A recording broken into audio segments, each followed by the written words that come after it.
All right. Well, let's see what we can do for you today. How you doing? You know, not too bad. Mm-hmm. Coming off a pretty long night. Finished the cane push to 200. Feel Mm-hmm. pretty good about that. Mm-hmm. Uh, but I'm coming to you because I think it's time to switch gears back to the main character. Mm-hmm. I guess I'll start with where I think I'm at. I mean, you can scroll through the gear pretty quick, but it kind of feels like I'm in a bit of a progression soft lock, I suppose. This character has pretty much always been hard carried for content. Mm-hmm. I never really did much things myself. I think this character actually was even leached to level 200. I don't even think I did that myself. A long time ago, probably, Um, right? yeah. No, this is a day one reboot character, so Yeah, because I see the it's goggles, so I'm like, this is yeah. old shit. Yeah, I take a lot of pride in my goggles. Mm-hmm. So yeah, it feels like I've been hard carried for, well, not even feels like it. I've been literally hard carried for most content. I've never cleared any RA doors myself. Um, I don't even think regular RA before I stopped playing this character. Mm-hmm. Um, I always felt like I was really underwhelming in the content that I was leveled at, so I just felt no motivation to do it myself, if that makes sense. And the game was more of like a social thing for me anyways. Mm-hmm. A lot of guilds, a lot of friends, a lot of discords, you know how it is. Yep. So I'm finally at a point where like I really want to like push. I'm watching all this content, dude. I've watched like maybe 14 or 15 of your other progression videos, Okay. and I watch your stream now like 6 days in a row.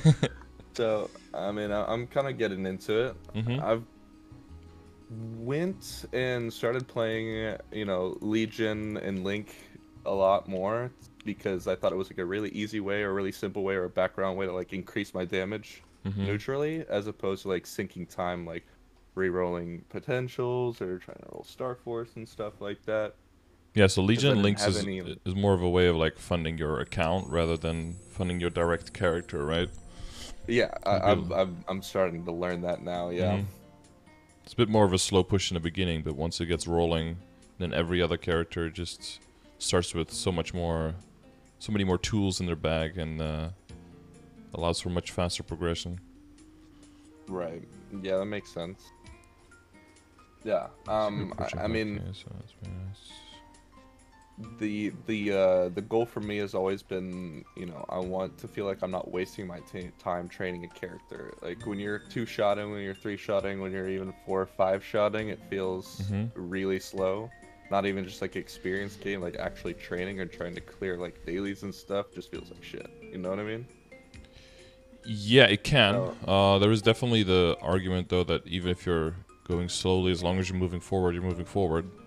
Sometimes yeah. people do tend to spend too much time preparing for stuff rather than just doing. And Okay, that makes sense. and just because like my mom is someone, for example, who doesn't prepare at all and just does the whole time at like horrible rates. But at this point, she's got 5 level 250s, I believe, working on her 6th one. Like a Legion almost passing me. And just because, if you put in the hours and you have the totems and stuff and you grind, then you're going to get the levels. And there's Right. definitely a more optimal way of doing it than she does. But there's also like the the over prepared, everything has to be absolutely perfect for the next 40 levels before I start doing anything. And then you might miss out on a whole bunch of stuff. Because the thing is also that the game does evolve the whole time. And you might also learn a bunch of stuff and get better at a bunch of stuff just by practicing and doing, and not only by bossing, but like learning a more optimal boss map rotation, or just doing some battle Hmm. analyses and doing a few sessions and seeing like what kind of rotation in the map is actually a lot better.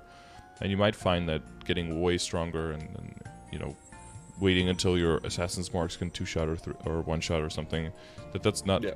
that necessary, that it only increases your rates by a little bit, and that really only comes into play once you're like, I don't know, past your 250s or something, when you really need to get the best rates you can, otherwise progress is just so slow there. And it can be kind of a symptom of having been getting carried, is that the level of patience that you're used to and that you have had to build up over the years is very low because you're always just able to roll in, right, in some way or another. Right. Yeah. And having to come off of that into like settling can be tricky. Yeah. That's absolutely correct. I feel like even now, with maybe like 4 years on and off, just working on Legion slowly and kind of like getting back to the, I don't know how to say, early intermediate, I guess is how you mark it, the early intermediate content. Mm-hmm. It feels like it hits that wall where it slows down so much. Mm-hmm. I mean, post 200 is still really new to me, even though I've been playing this game for like almost 9 years now. Mm-hmm. So I mean, we're just starting to take those first steps. It's rough, man. It's rough. Yeah, you have a few 210s, right? So they've barely scratched Yeah. the surface of fifth job. Yeah, you can see that that Phantom I actually did for this most recent burning event. I Mhm. think it took me like 6 days or something to push that character 210, and that was with all of the free bonus stuff that they were throwing at you to try and get you there. Mm-hmm. So I don't think I'm ever gonna touch that character again. I'll be honest. Phantom Mhm. is just not for me. The bossing felt really rubbish, and the training just didn't feel like I was playing Phantom. Yeah, you can also steal other characters' skills, right, and make it feel even less like Phantom if you Right? want to. Yeah. That like that. What's that? Fourth job Cannoneer skill just clears maps. Mm-hmm. Yeah, I never used that one personally. I always used just the Phantom skills, just to, get that quote-unquote authentic Phantom experience. Yeah. But I mean, Of course. what's to say that that's really authentic? Of course, maybe using other people's skills is actually more. And this It's was also more before Phantom. Pathfinder, so I never was able to like steal Pathfinder skills either. So I never used that one. But yeah, I went to 210 without like when fifth job was out, but before getting fifth job because there was like a double experience event, and there was still the time where you had to wait like 21 hours or some shit before all the rocks charged before you could get to Oh fifth my job. god, yeah. So I was Yeah, like, I'm just that gonna push was- through from 200 to 210 during the double event, and then got to 210 without fifth job, and then went back later to get fifth job and everything on it. Good lord. At least I got me the 4 fifth job skills immediately, rather than having As to like having make to them wait, or yeah. pick them up intermediate. Yeah. Well, that's another big thing, right? Because when fifth job came out, it was like a huge hurdle to get it, and then when you did get it, you got one skill, and how nodes worked and everything, and it was kind of still very daunting everything. But now you start with 4 skills, which is an insane power creep for most characters, almost all of them. Right off the bat, yeah. Yeah, just learning to play with those and playing around with those skills can already, definitely get you from 200 to 210 pretty flawlessly, right? Because of the extra firepower you get. Yeah, like one of those Phantom fifth job burst skills just like clears half a map in a fraction of a second, and I can just move on. Mm-hmm. Yeah, you've got some that weird teleporty thing where you like Oh yeah. move all around, yeah. And you could use it in place, I think, on bosses, and then it kind of just explodes where you're standing and then hits the boss a bunch of times. Really confusing skill to learn how to use. Yeah. Not I very. did Project Siri on the Phantom. It was like, oh, this has an iframe. Oh, cool, I didn't die. Yeah, exactly. It's like. It was good though, because like in Vellum, you have that one skill that fires continuously, right? And then you get hit by a Oh, yeah, stun, yeah. and then the stun would stop your skill, but then because the skill was stopped, it turns into the iframe immediately, and then a tail underneath wouldn't kill me. It's like, oh, this is kind of nice. Yeah, I think I experienced that on Pink Bean once or twice. Mm-hmm. Or you steal Sacrosanctity, you can be immune for 30 seconds with the Pally Hyper. Yeah, it has some versatility, but yeah, it doesn't scale as well into the end game. I don't know if you know, but the guy who's like, I think one of the strongest, or maybe the strongest Phantoms in the game, he was able to. There was a time where I think he was over 60k stat, and he was not able to solo hard Lucid. Now he is, of course, but he was not able to solo hard Lucid. And then when Adele came out, his Adele was able to solo it. I believe it was like not even 40k stat, or he might even have been in his 20k stat, like around 30k stat. He was able to solo it on the Adele, like for the power differential of how much funding is needed That's insane. to dish out damage. Well, he got like an RR4 really soon on the Adele, so that helped a lot, of course. But so did the Phantom, so it was still kind of comparing equally. But yeah, classes shine at different things, which I think is good. But there's definitely some classes who are not created equal over others. Right. I've been learning Trying to play some of these explorer classes again in 2021 is just not the play. Marksman, poof. Some 5th job skills are definitely redeeming. I find that some explorers have crazy 5th job skills that definitely put them back on the map. But up to 200, a lot of them have struggle. Definitely. I think Corsair's getting an extra iframe in their... there's like a red skill that targets a bunch of dudes and then shoots them all at once if they're targeted. Yeah, are they putting an iframe on that skill? Yeah, I think that one's gonna get an iframe, yeah. Because right now their only iframe is also their biggest burst skill, right? With the pretty long cooldown, the Nautilus Strike. Oh, yeah. Or not Strike, that's the 4th job one. The Nautilus Barrage or something. I don't know what the exact name is. Yeah. The whale comes out and hits the ground, starts the cannons. Yeah, just lays down, lays into whatever is on the other side of the map. Yep. And that crazy lines, yeah. That's like the only iframe now, and they don't have any kind of... I don't think they even have damage hit reduction on anything, so Corsair survivability is a bit dookie. So low. Yeah. So they added that iframe. That should be coming after Neo.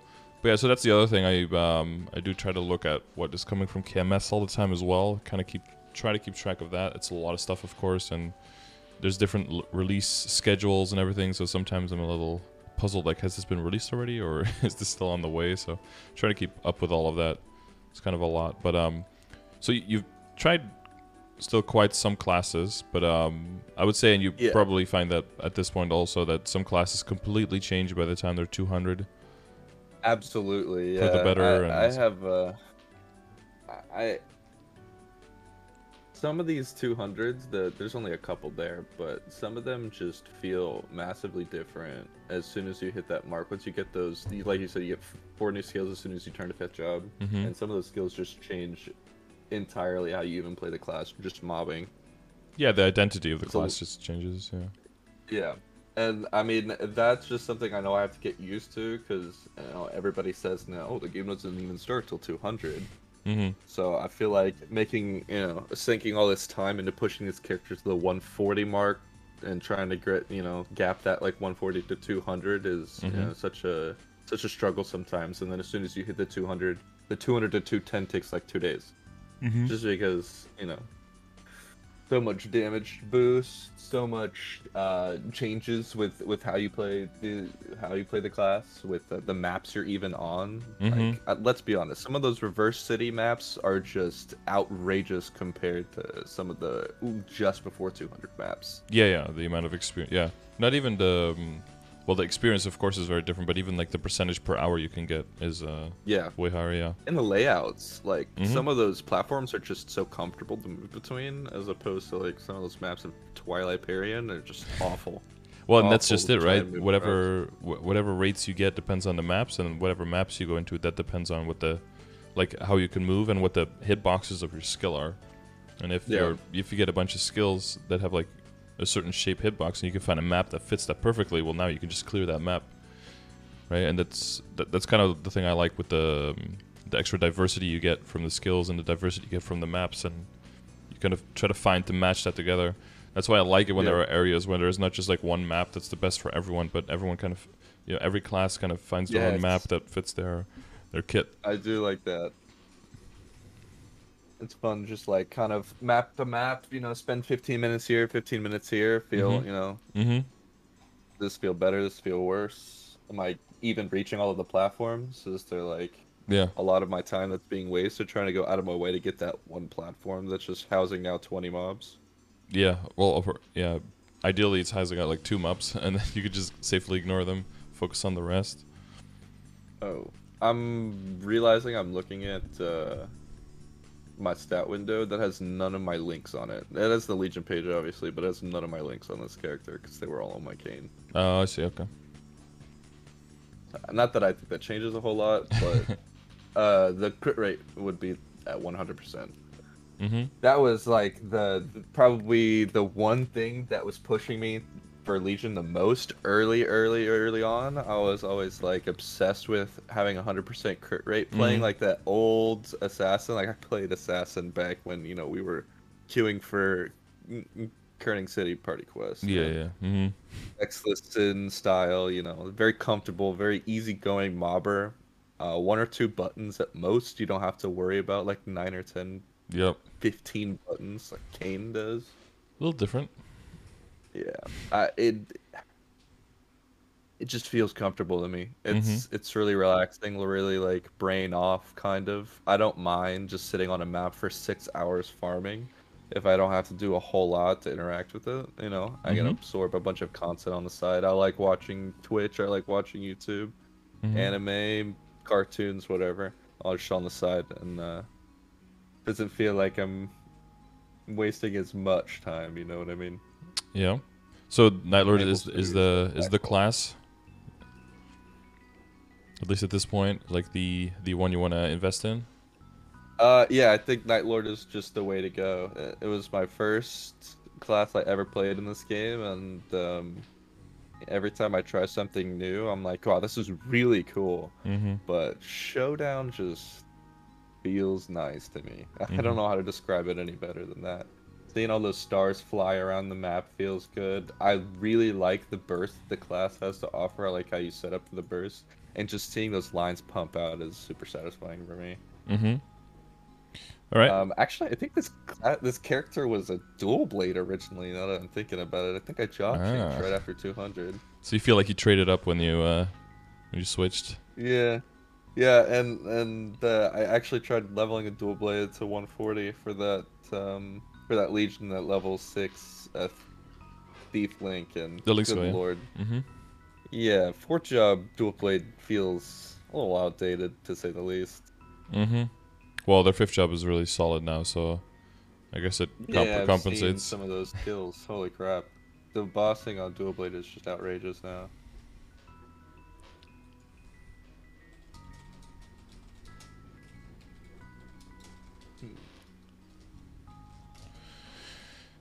So in the sessions that you've already heard, were there any things that you thought touched on, but you still had additional questions, or specifically for the Nightlord, you had questions on how to do that specifically?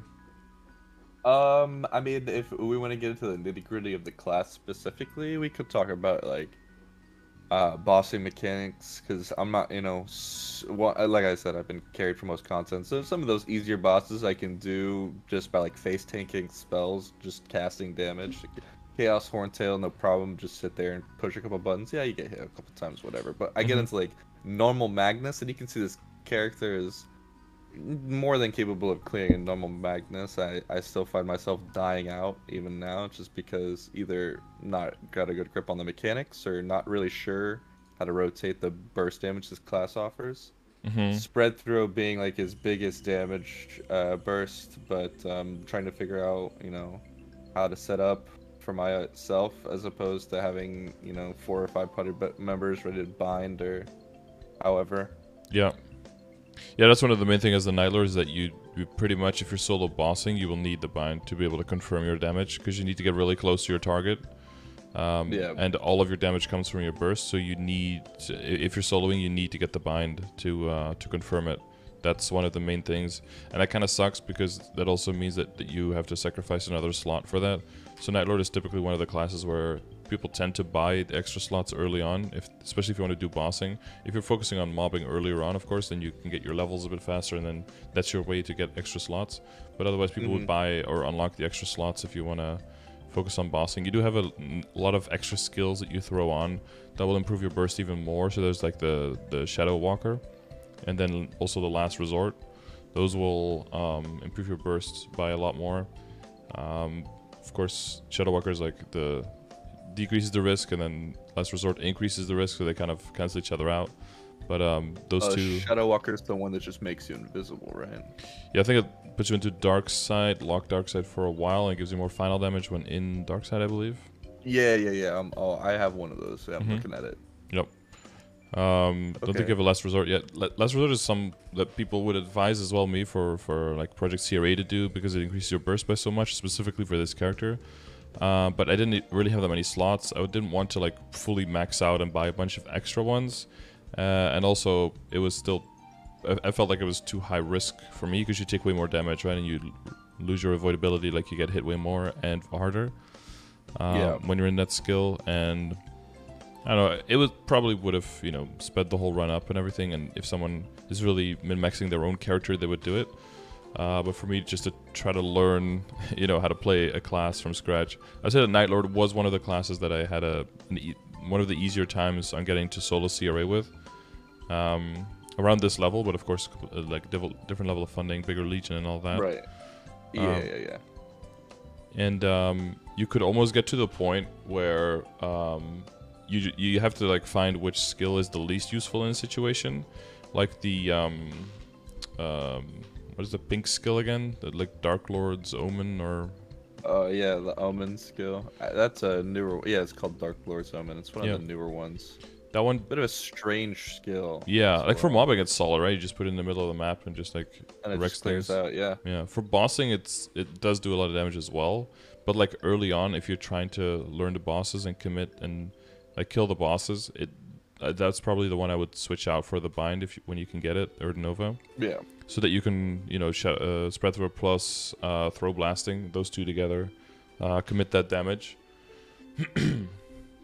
That'll just be super necessary. And you do have the 2 trinodes, but yeah, okay. Yeah, super lucky with that. I mean, this is pretty much a character I log into to AFK on, for the most part. So having these other like 4 level 200s that I've kind of been, you know, I've sunk some 100 hours or so in, getting to play with, you know, that early stage of trying to find your trinode. And then I log into this character and I'm like, oh, I got 2 perfect trinodes just sitting waiting for me. All right.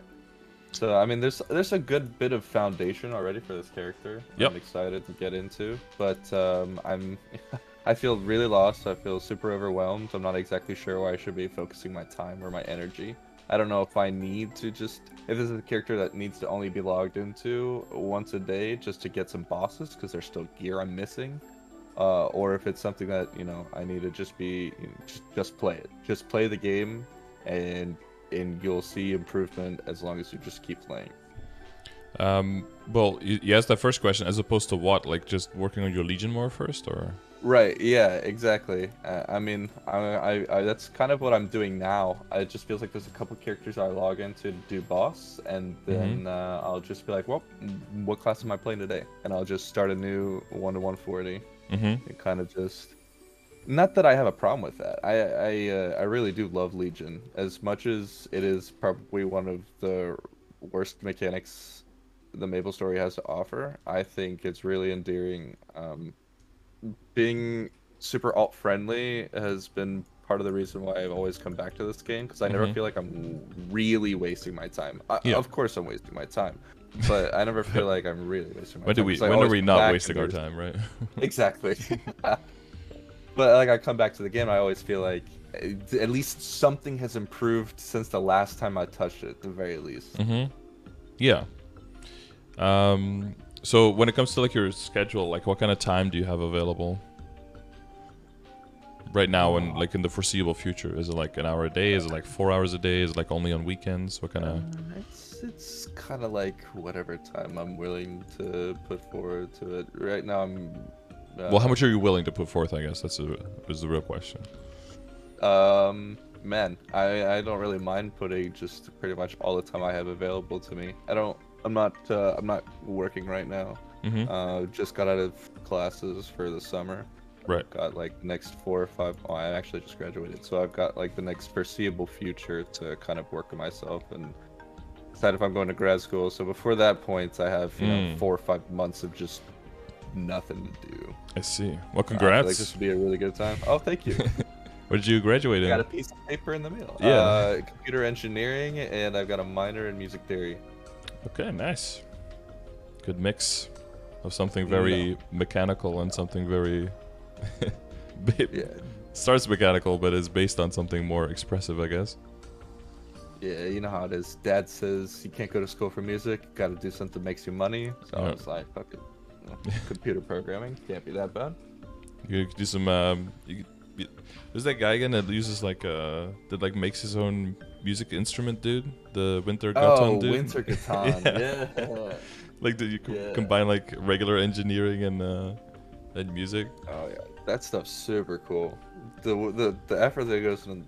He cuts all that wood by hand too. I think he just bought a crazy. shed like in the middle of nowhere and just has all of the materials shipped out and just sits there all day just making shit. Building Yeah. Like he made enough money off of his Funny. YouTube videos. He's like, I'm gonna live in a cabin in the woods and just fucking just make Build stuff. my machines, my marble machines. Yeah, it's a marble machine. Yeah, it's crazy. Like a European Willy Wonka. Yeah, that's how he looks as well with the hair. Yeah. Yeah. He's doing his own thing, like that crazy guy in the woods who makes music. Oh. Yeah. Um, Oh man, I wish. I mean, just to say, like, even if there's gonna be ways that you can combine things that you never thought were able to be combined, as long as you will them enough to exist, you know. Yeah, of course. Because that guy's probably like really into engineering and stuff, and really into music, and then it's like, well, you can combine them in some way, even though it doesn't seem on the surface level that there would be much common ground there. No, and then having a platform like YouTube really lets him kind of just dig into the strange niche he's developed Mhm. for himself because Yeah. you know there's somebody who will watch anything, right? Yeah. It's all about finding your audience and Yeah, exactly. And then you need to, like, some very base entry, easy level things that will make you go viral with like old people everywhere, and also with young people yeah. everywhere. Like, you need to get on TikTok, you need to get on Facebook, and then once it starts spreading, then everything will flow into wherever you are, whether it's YouTube, whether it's Twitch. Like, people will flow into there. But like, one of the things I'm thinking about is like there's like these weird apps that exist sometimes online that allow you to make like very simple music. And there's like, oh, like GarageBand and stuff, yeah. well, no, like super simple. There was like a metronome thing. It was just like a block of like, I don't know, like 8x8 just dots, and it would just kind of metronome like from the left to the right at like a certain BPM, and then you could color certain dots, and it would just make a sound based on where it is and based on how high it is, and you can constantly keep switching. But it disappeared, so it's not there anymore. But Yeah. like very small applications like that, I think could get started to just play around with like the combination of like coding things and making music. I don't know. I think there's definitely something there that you can combine, but it'll probably have to be project like a passion project thing on the side. Oh yeah. And first you got to make Absolutely. your big money to make sure your family doesn't give you shit, I guess. Oh.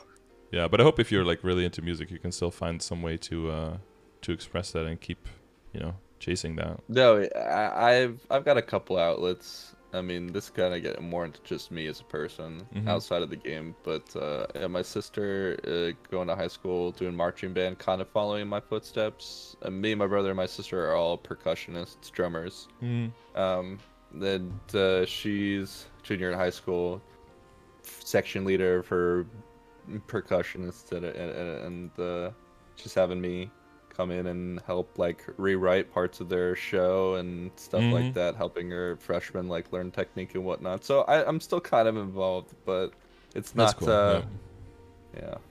Yeah, I just don't. not quite the same as when I was a kid, you know. Yeah, no. As long as you can scratch the itch a little bit. Yeah, exactly. Yeah. I don't get to spend my own 14 hours on the pavement every day, but close enough. Yeah, make sure you keep holding on to that, because if that brings you joy, then, well, that's kind of what I do with the game as well, right? I try to make sure that people progress, but also try to make sure that people keep having fun playing it. I don't want to... Right, it's not a job, right? Yeah. It's a game. And it can, at the end of the day. it can turn into that real quick if you're not paying attention, so... Oh yeah, I do 4 hours of dailies on all 10 of my characters. And Yeah. I'm like, what the hell? Well, because man? sometimes people log into my stream and be like, how many characters do you do dailies on? And I'm like, well, technically one. Like, I don't do any daily on multiple characters. So it's like, I do them on different characters, but I technically do dailies on one character if you think about it. But some people have this idea that I just do dailies for 7 hours a day on like 16 different characters. But it's kind of not what I do. But depending on when you tune in and when you tune out, it can look like that. So I want to make sure that people get the right impression of like, That's definitely true. I feel that's like not what the there are game times is, I've right? walked Like, away from my desk. you could turn the game into that if you want to, right? You can get a bunch of 210s. You can do like Vanishing Journey and Choo Choo on all of them right now if you want to. But that will occupy a lot of your day. Exactly. Yeah. I do have the time for it, but I don't know if that's where my time is going to be best spent, you know? It could be a matter of just trying. Like, I'll just give you like a bunch of lists, right? And you know a bunch of the commands already. That you kind of go through those and just see which ones resonate with you. Like, which ones do you really like doing? Which ones do you not like doing? And all of that will hopefully then fit into the progression grid to kind of see that you get somewhat of an equal distribution of your time, just purely from the efficiency standpoint. But you might be in different ranges for all the numbers based on what your preferred gameplay is. And then if you really go out of whack on one of those things, like by a lot, and then you want to make sure that there's either like an event, you know, when it comes to star forcing or something, if there's a star forcing event, or when it comes to your stat, maybe there's a queuing event. Those are exceedingly rare, by the way, usually only like twice a year at this point. Or, you know, if your Legion is like way lower, maybe, and there's an event for that to, you know, maybe with the bonking and stuff. I don't know if you're familiar with that concept. Oh, yeah. I think that, I do remember the bonking. Something like that could like help you readjust and reshift the balance just by dedicating a little bit more time to it during a specific event. And then you can go on ignoring it more again during the rest of the time to make sure that you keep the overall balance of fun a little bit up, right? So the general thing that we'll look at is the progression grid, and kind of see like how you fit into that and what kind of things do you already gravitate towards, and which things can we like set aside quite handily, and which ones are maybe a little bit more important to do and should be considered more and not dismissed as easily. So the kind of the backbone for all of this is like, how does damage work in the game? Like, how do you get damage? Where does it come from? And what is the accessibility to the damage?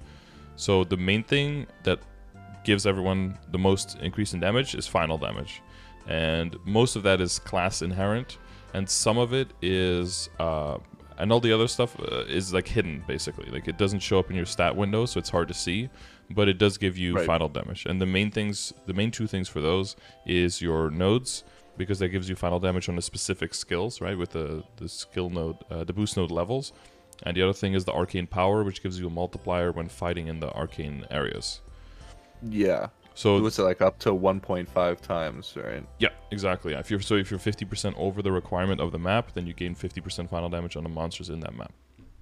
And also their damage goes down, so you don't have to worry about, you know, being squishy or stuff. It doesn't really exist once you're at that that realm. Nobody's really squishy. That might be the worst part of getting to 200, is that like 170 to 200 stage where things will still deal like 30% of your HP in one hit. Or some things will even one-shot you, like the Nightwalkers in Future Genesis. Those hit like 4 lines at once, and they could just one-tap you sometimes. I'm struggling to get this Cadena to 200. It's like 5 levels away, and I just die 4 minutes into training on a map. And with these new punishments, it just does not feel like it's worth my time. It's so annoying, right? You know, you can buy the you can buy the safety charm to get rid of the effect, right? Yeah. But I mean, you buy a 5 set of them, and then I feel like, you know, am I really gonna die another 4 times? Is it worth the 18 mil? I mean, it probably is, but yeah, it's more like you're buying insurance, right? Like, you're not buying car insurance hoping that you're gonna crash into something, but you want to make sure that if you crash into something, that you're taken care of, right? So that makes sense. That makes sense. And in the end, like, what is worth it more, like the 18 mil and knowing that you're fine, or not getting the 18 mil and then feeling I don't know, like, and then afterwards having to buy them anyway if you die, and then having the extra frustration of having to go buy, I don't know. Yeah, I know what you mean. It's kind of just that like a coin flip feeling. Yeah, and it does depend on what your static income is as well, whether the 18 mil even registers, right? For some people, 18 mil will just be peanuts. It'll be nothing, and for other people, it'll be a substantial amount. Right. Versus some people have to make that decision. Exactly. Just like with insurance. Yeah, exactly. I don't think I pay a lot of my time to gaining Mezzo. I know there's a couple ways to do it, like passively. Like MapleStory, I do 2 times a day. Ursus, I try and do 3 times a day. Now that could just be whatever character I'm on, and it's just like Mezzo coming into the account. Period. But with Ursus, your characters are pretty close, but the highest level character will make the most money for Ursus. Yeah, I saw. Whenever I watch you do Ursus, you get like 37 mil or something a run on Mm-hmm. 2 times, and I'm getting 27 to 29 Yep. on 2 times. Yeah, it does add Is up, that especially if you get that's a just higher a rank difference in sometimes. level? Yeah, so it's the rank that you get, but you usually get S rank, right? And Yeah, then yeah, S sometimes you ranks get pretty double much. S or triple S if you're like really lucky or you do some crazy shit. But most of the time you get S rank, and then depending on your level, you'll get money. So the higher level character you do it on, the more money you get. So it's good, I think, to make a habit. Like if you have the time regularly available during the Ursus time, to make a habit out of always running at a certain time with a certain character, because it'll add up over time. Probably since I started playing on Reboot, I think I've made about but to overstate, but I think around 80 bill off of just Ursus all day, every day. Ursus. Like, yeah, it does really add up over Oh. time. Yeah. Yeah, that's over like 5.5 years almost now. But yeah, That's a lot of Ursus. yeah. I mean, and I have the luxury of missing very few days, of course. But it is very good for static income because yeah, it's almost a bill per week off of Maple Tour and Ursus if you do that regularly. Mm-hmm. That's a good that makes it so that every time there's an event coming around, you at least have like a base level of cash to do something with it, and you can always benefit a little bit from it, because money spent during events is always gets you way bigger results than spending it outside of events. Yeah, I've noticed. I was watching you do a little bit of Star Force thing for the 10 or 5, 10, 15. Mhm. Was it yesterday, the day before? I can't remember at this Sunday, point, yeah. But Mhm. yeah, I fat gains in like what 5 minutes. Yeah, well, the shoulder was very uncharacteristic. That wasn't very normal. But the other stuff, yeah, I don't know if you've played around with a calculator before, but I think you pay around a third of how much you would pay off event just to get from 15 to 17. And since there's so many items you want that on, Wow. that's just so much money saved that you especially in the beginning, in the stage where you are, you need to play around these, because not doing it you just shoot yourself in the foot so hard. Yeah, the cost efficiency is just so massive that Yeah. yeah. Exactly. So like the main thing is there. So the sunny Sundays are where the Star Force events happen. So whenever there's you're familiar with the event calendar that I have? Not quite. I've gone through a good bit of your commands, but I don't know if I've looked at any of the event stuff because Mhm. I'm not sure. Or I guess I guess it would have been easy to just click, but I don't know how often those get updated. Oh, someone says it's closer to 200 bill, by the way, that I made off of Versus. Someone checking my math in real time. Lord, Yeah, I was trying to man. lowball it, I guess. Yeah. Well, it's a lot. Yeah, so for the events, what I do is I go through the patch notes whenever you have a big update. And then I put all of the events when they're going to go live. We're already on the 29th, so I guess today's the last day of this week. Then I usually hide the weeks that are gone. Right. And then you can kind of keep track of what sometimes people are like, oh yeah, how long is Terrorburn? And you're like, okay, well, here's the first Terrorburn. There's the second one. You can see when you have to have it done.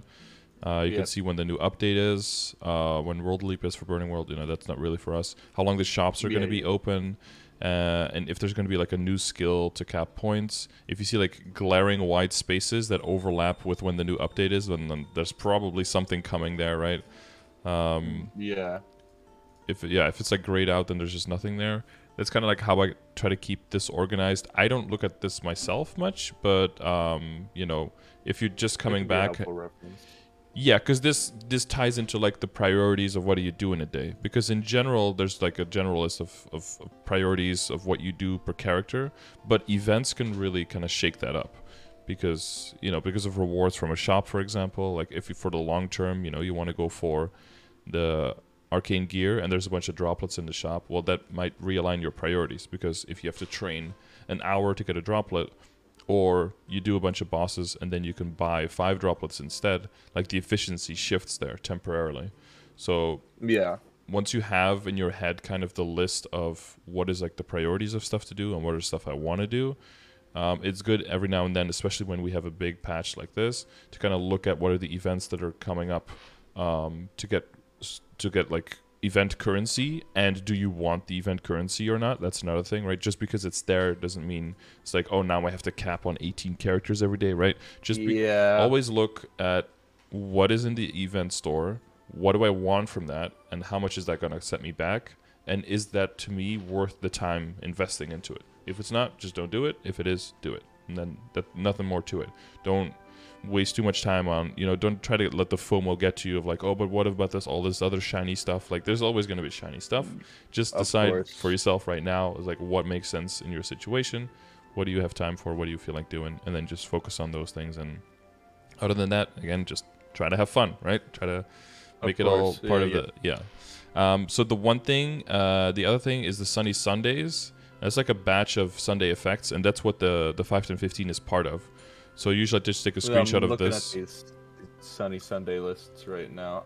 I can't tell. With the 5.10.15 is probably, in terms of like cost, is probably not as good as the 30% off. You'd be surprised. Comparable. Yeah, you'd be surprised because it's actually kind of interesting how that works, because you fall back down to 15 so many times, and if you ever try to go past 15 on a 30% off, you'll immediately feel how horrible it is, because sometimes you'll just fail like 8 times in a row at 15, and you won't even get like any attempts on trying to get to 16 for a while. The only time where 30% is technically more cheaper, I think, is if you take any item and you try to go from 15 all the way to 22 on 30% off. Because that includes like failing and then a little bit. But if you try to go like all the way up to 22, that on average will be cheaper, I think. But oh no, not even for 15. Wait, maybe for 0. Yeah. The main problem, and you'll see it if you like run the numbers. The main reason why it's not that much cheaper. It's more expensive here, is because of the amount of average booms, right? And the thing with 15 to 16, 100% is that you can never blow up 15 to 16. That one is completely eliminated. Yeah. And because of 30% off, you'll risk booming every single time from 15 to 16. Your average booms goes way up, which makes the average money you spend go up. And because you're at 30% off, it takes way longer to spend all your money as well. And if it takes longer to spend your money, then you're spending longer not making money, so you're losing money there as well. So 30% off is great to get everything to 15 stars. It's definitely more efficient at that. But there's only like one situation I would say where you really want to go for 30% off over 5.10.15 to try to go for high stars, and that's if you're just on a new character, you don't have any backups yet for like the stronger equipped, and because you reboot, you can't trade them with anyone, so you have a very limited amount of backups, but you do have like a few hundred bills saved for a new character, like for a new Kane main, for example, right? And then you just jump into a 30% off just to make very quick gains, and just to send off your character and make sure that you can make like 21-star CRA without risking booming it, or 20-star by getting like 21 Pencilier and transfer hammering it over. But other than that, I would always didn't definitely try and do that or anything. No. But like that's a situation where you could, but like in general, I would just say use 30% off to get to 15, and then sit on 15 stars until there's a 5.10.15, and then go from 15 to 17 during that. Because is 17 like the kind of like that nice zone before you have to worry about the end game push of the 17 to 22? Because I've always a lot of these mechanics I understand at a base level, but don't really have the like in-depth knowledge of when the stars actually, because 10 stars gives you what, 25 stat maybe. That's super great when I see all these 22-star rings with 109 additional attack on it. I'm like, what the fuck? Changes between these next 12 stars. Everything becomes a mini weapon basically once you're at that level. Oh my God. Especially for Nightlord, right? With your high attack multiplier, it's really, really sick, because the low base attack of your weapon is because you have such a multiplier, but everything else gives the same weapon attack when you Star Force, so proportionally, Star Forcing is way more efficient for you. The thing with all of that is, it all depends on like the risk, the amount of backups, and even only one more star seems very close, but the additional risk of blowing up and losing all your progress increases with every star as well, so that's why the reward is bigger with every star you get. And there are ways around this, like transfer hammering is a main way of getting to very high Star Force without necessarily risking your source valuable item. But on some items, you don't have backups, and you just have to YOLO it. And at that point, it's just whoever gets lucky gets it. And a lot of the progress, specifically with the pitch boss items, you know, those 160 items drop from the higher order like bosses. Game accessories. Yeah, that's just all 100% gated behind RNG. Like, you have to get an item at the first place, and then you just have to, you know, you just click and get lucky. There's no way to interfere with any of that. And the reason that 17 is a thing is because you can safeguard up to 17. That's why that's kind of a barrier where, you know, it's past 15, so you start getting extra weapon attack from the stars. But it's up to the point where you don't necessarily have to risk. You just have to, as long as you throw enough money at it, you get 17, and then you can sit on that for a while. And especially with people who are more casual or bossing less and don't have backups yet, getting to 17 and then working on your potential is like a good place to be in a safe way. And also it gets you to accessing quite a bunch of content in the game, depending on which equips you're 17 starring, of course.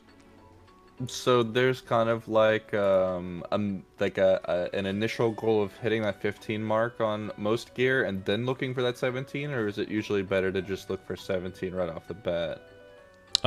Yeah, I would just, because there's a 30% off coming in not too long, right? Right, I think it's next Sunday, July 4th. No, it's July 11th. One more week away. And an additional week. Yeah. That might be a nice spot to, well, I mean, you need to make money anyway, right?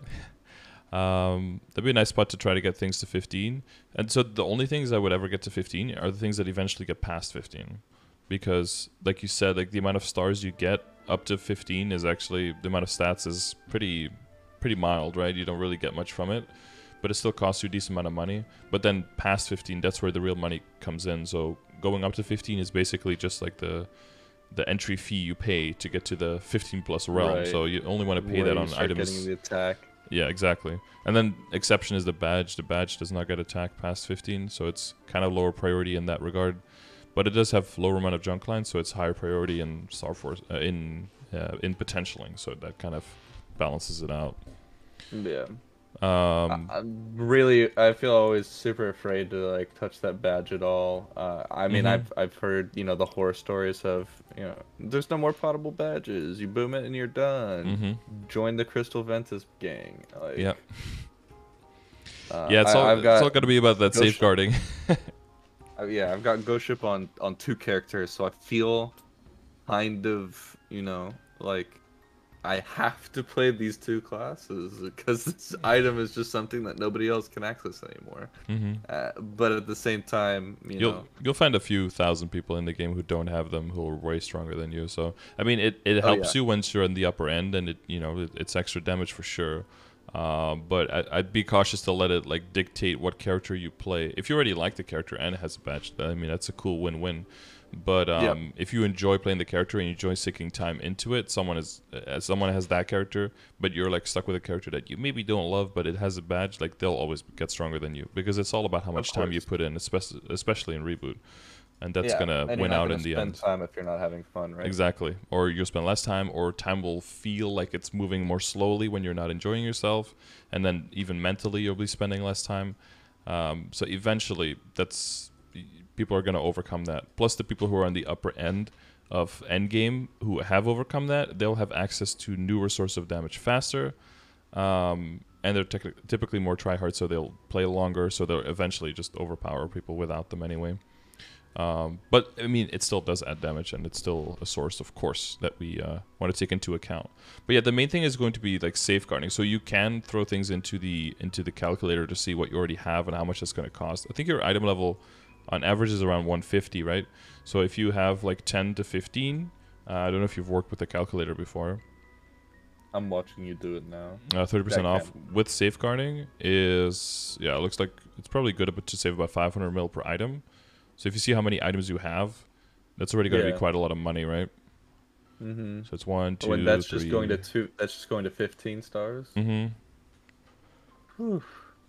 Not really a bank breaker for most people, but that's almost like it's probably 8 or 9 bill, I think. Got right now. Yeah. Okay. Maybe closer to half then. Yeah. I think let me check the storage. I think I've got like 7.5 sitting here. Yeah, so that could be pretty much all your money. Depending on what items we work on. Now, the items we work on, we also want to make sure that those items have future prospect, and that will either you're able to use them for quite a while, or you're able to recuperate some of the invested cash to make sure that you make that make some of the money back when you transfer Hammer over into something else, right? Mm-hmm. That's going to be important. And then the other thing is that that's with safeguarding, so that's what you want to do on items that you absolutely have no backups for. If you do it safeguarding prevents the boom to Yep. 15 stars, right? Mhm. Or I think it goes up to 17 you can safeguard. Yes, you could up to 17. You do it to up to 15 initially, and then once you're at 15 and there's a 5, 10, 15 event, then you'll just pop to 16 automatically, and then you safeguard For free, 16 to yeah. 17. Yeah. Yeah, and that just saves. Yeah, I can see how that would save just a lot of money and frustration. Yeah, so if you don't safeguard up to 15, it's like a little bit under 300 mil, so it's a little bit more than half of that money. And when it comes to you really want to roll with that 0.7% chance. I kind of you don't want to so be it the guy depends. that's so unlucky, right? No, exactly. But that booming is calculated into that cost, right? So the main thing there is Okay. having backups. So as long as you have the backups, it's still cheaper on average. Right, and then I mean, like I said, a lot of this content and a lot of these pieces of gear I just got absolutely hard carried for. Probably don't have a lot of backups. I don't think I have any backups for any of these pieces. Mm-hmm. I might have a replacement for a pendant in the future. I still have that solid that I think I included in this set. The only reason I did was because the Dominate is a fake Dominator I got from compensation. Right. Yeah. But like these Gollux rings, I don't think I have a good chance of obtaining another superior Gollux ring in the near future. So No, so we're gonna be super careful with that one.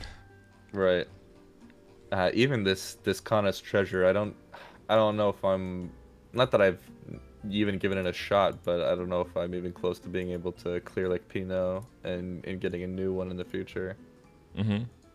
Well, we'll see what we can do. But so to kind of circle way back to one of your earlier questions, I think it's gonna be a matter of just logging in and playing the character for sure, and not being too cautious about like, am I strong enough? Can I do this thing? Because I mean, nobody could do it the first day, right? Everyone had to ease into it, and there are certain strengths to your account that you can use, and with the time you've already spent with Legion and Lynx, and then there's other things that you'll have to focus on a bit more.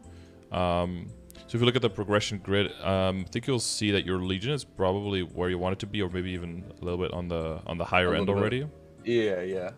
So that's fine. That means that you have more access for Legion and Lynx. Kind of depends though. If you prioritize bossing ones, then you might have a little bit easier time bossing. If you prioritize the mobbing ones, you might have a little bit easier time mobbing.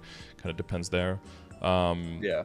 But yeah, getting the crit rate to 100%, and then specifically if you're bossing, getting your IED high up, that will make sure that you can commit a lot of the damage to the bosses, because the PDR of the bosses, that increases quite a bit. It starts when you're at CRA and then at Vellum, and then everything beyond that gets way more PDR. So you need the IED to be able to counteract the armor of the bosses, otherwise your damage is not going to go through. Are you on right now? Do you have like, have you kind of tested your IED to see where that's at? I am on right now. I'm not really sure on how I would test something like that. So are you, you've seen some of the progression sessions, right? Have you heard me speak about the functional ID and the visual ID and the differences? Yeah. I believe you have like a calculator or some way to calculate that out by hand, but yeah, so we can like eyeball it up to a certain point, right? But the thing is that whatever the game shows you as IED is not actually what you're getting as IED. That's like, regardless of what skill you use and regardless of what target you hit, that's the base IED that you will get rounded up. That's what that number means. So you already hear a lot of caveats there that can determine, how reliable that number is. And if you're just early on, it's pretty reliable. But then later on, if you have a lot of invisible sources, and then you really just want to calculate it for yourself. Okay, I see. Oh wait. Well, that's new, or I guess I've never noticed that before. I didn't realize that getting certain nodes to certain levels, it just flat out gave you additional ID or like crit rate. Or this one gives me all stat. That's pretty cool. All stat. That's is that only for just the boost? No. So the boost nodes, they have a level 20 and a level 40 effect. Right, yeah. For some, it's a little bit of crit, and I think for all of them, the level 40 is 20% actual additional IED. Yeah. Okay. Well, that's that's pretty big. Yeah, that is. Yeah, and that's why it's important to like if all of your skills basically give you 20% IED all the time, but none of them is like an overarching IED, so your stat window can show it. You still want to calculate it in as if you have it because it's going to be active all the time, and that will keep pressure off of certain sources to take IED and to allow you to get damage there instead, and that will stabilize your damage basically. Interesting. And I see the Leap Free Codex thing is still in here in this list. That's been changed. Yeah, that's entirely, old. right? Yeah, or you have to. Still like there's still a badge you can use from the monster collector, the familiar, or is it's a minor amount. That's like 3% amounts, and there are familiars added. So you basically add familiars and 1 or 2 badges instead, and that combination should hopefully kind of compensate for the loss of the codex. Should roughly be the same. Eventually, familiars gets way better as you get to epic and unique familiars that can roll 30% lines individually, and then you can actually get a lot from the familiars. But that's much further down the line because you really only start getting a lot of familiars and start being able to fuse them and level them up once you're at like the 245 area in Moonbridge. That's when they start dropping from the monster that you can train on. Yeah, I've seen those, like, holy cow, those like endgame monsters are just geometric shapes and shit. That's just crazy. I can't wait. And they're huge as well, so they're very, very nice to be able to hit with all your skills, and it increases your rates by quite a bit, you know. Dude, I cannot wait to start hitting some squares, you know? Get those polygons out of here. Yeah. Wait, so, I guess to circle back, the compensation, did you pick all of that up on this character? Or, because I saw you have the claw on the... I picked up, like... Some I of don't it? even think I picked up 100% of the compensation. Man, I felt so bad. I logged in like maybe 3 days after the compensation was over. I wasn't in state. I didn't have access to it. So I missed picking up the cash shop equip set. They gave you a bunch of just free stats. I missed picking up the vac pet. I don't even think I ended up getting all of the flame and honor point compensation back. you have a little bit more for that. You have until the 20th for the flames and the honor.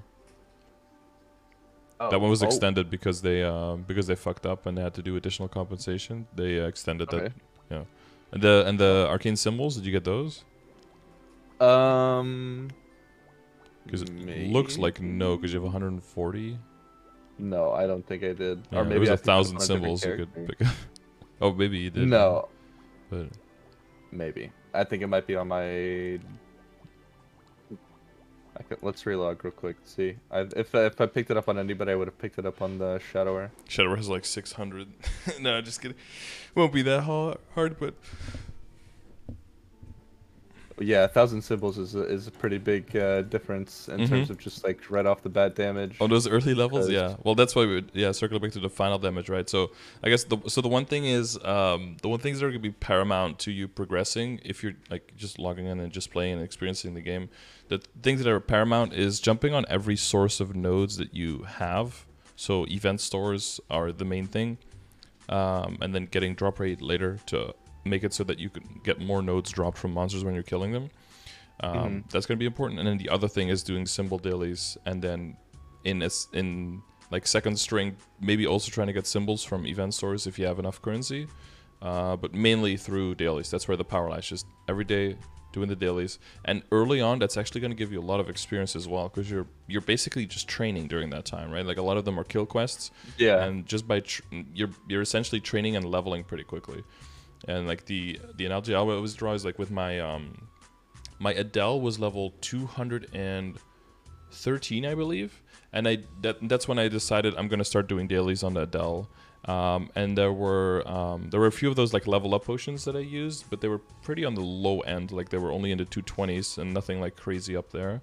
And I used one, I think, in the 230s to get to Asphyr a little bit faster.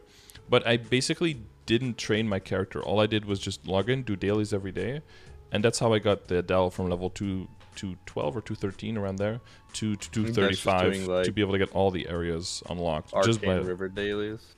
Yeah, and even if you just do that and do some weekly bosses and then that's it, you can still, in a relatively like surmountable amount of time, you can get through all the areas. Some people are like, you need to rush to 235 to be able to get access to all the symbols. Yeah, I hear Sphera and stuff like that is like really slow to get symbols from daily. So it it's is, usually like that first goal. Yeah. Yeah, I think my Adele is now at the point where the first 4 are almost maxed, and then Sphera and Morass, even while using all of the extra compensation and all the extra stuff you possibly get, including the 1,000, using all of that between Sphera and Morass, those two just hit 17. So those are like 3 full levels behind when the other ones are maxed out. Good lord. But at that point, yeah, you're also kind of like min-maxing on your arcane power. You don't necessarily need all of that, right? You can access all the bosses. You can access most of the areas. I have enough arcane power almost to get 50% bonus damage on areas 20 levels above me. So like, it's not really necessary to be as high as I am now. Like, I'm probably going to be maxed out before I hit 240. Most people, if you're just training regularly, only max out by the time they're like 255 or 260, like around there. If they're training super, super hard, they only max out like best or 270s, but that's like another level.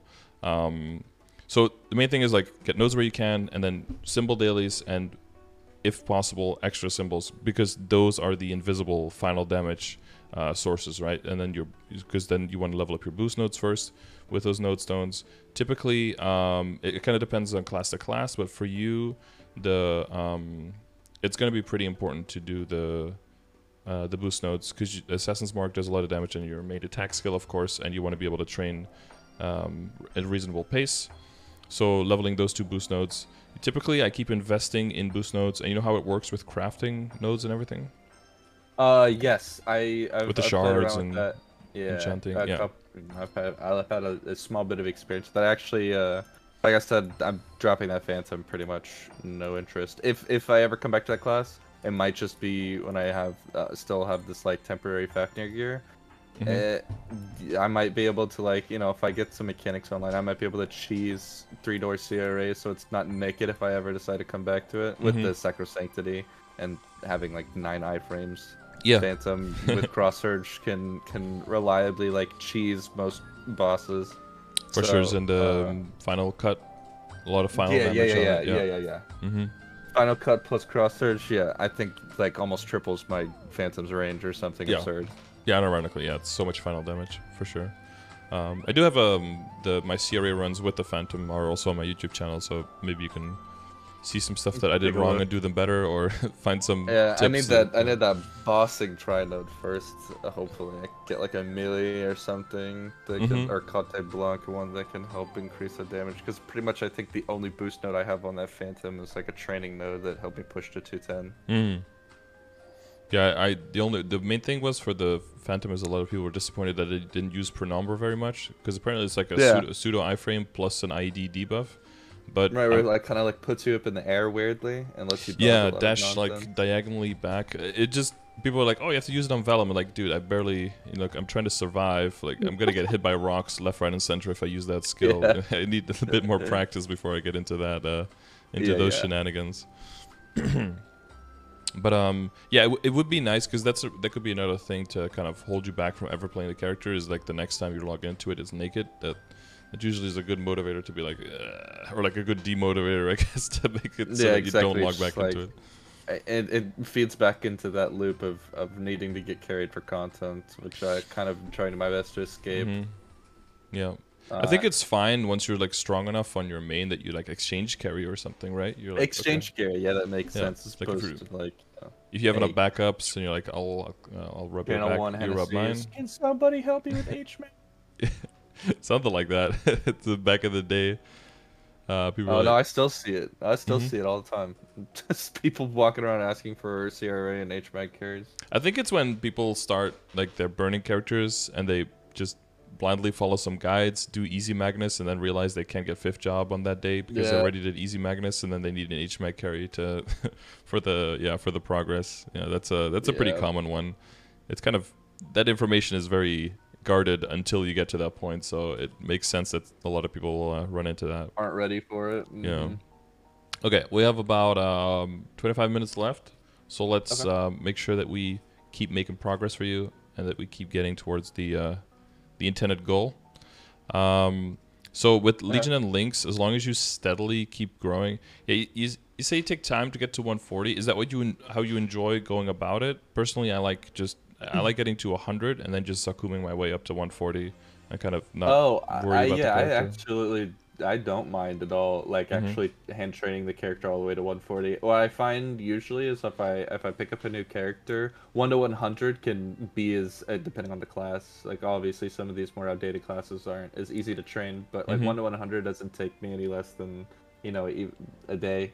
Less than that, I can usually manage to push myself into training a character all the way to 120, which you can see some of these are already at 120. And that's where it kind of slows down. I like the unique experience of playing every class, like learning exactly what a class has to offer in terms of how to train. Like mechanic, just setting up like half the field with just summons and stuff, and then going and doing something else. Or a blaster, like actually kind of like trying to learn these bob and weave combos. Fuck that, by the way. Sorry, blasters. That's miserable. It's a lot of micromanaging. I don't need 6 macros to play my class. You know, Ilium, like trying to learn how to move the ball and everything.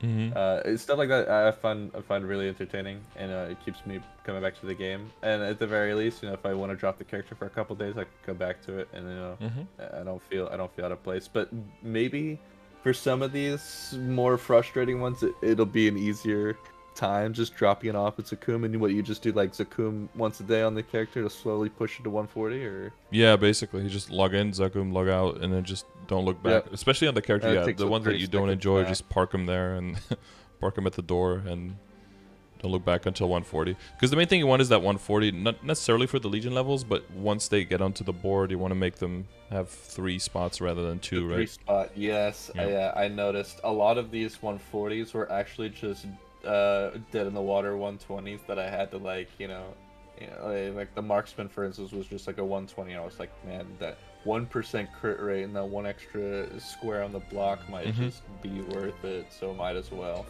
But yeah, no, exactly. Yeah. It's and it is all the little bits helping, but I think your Legion is definitely at a point now where you can afford to spend less time on it.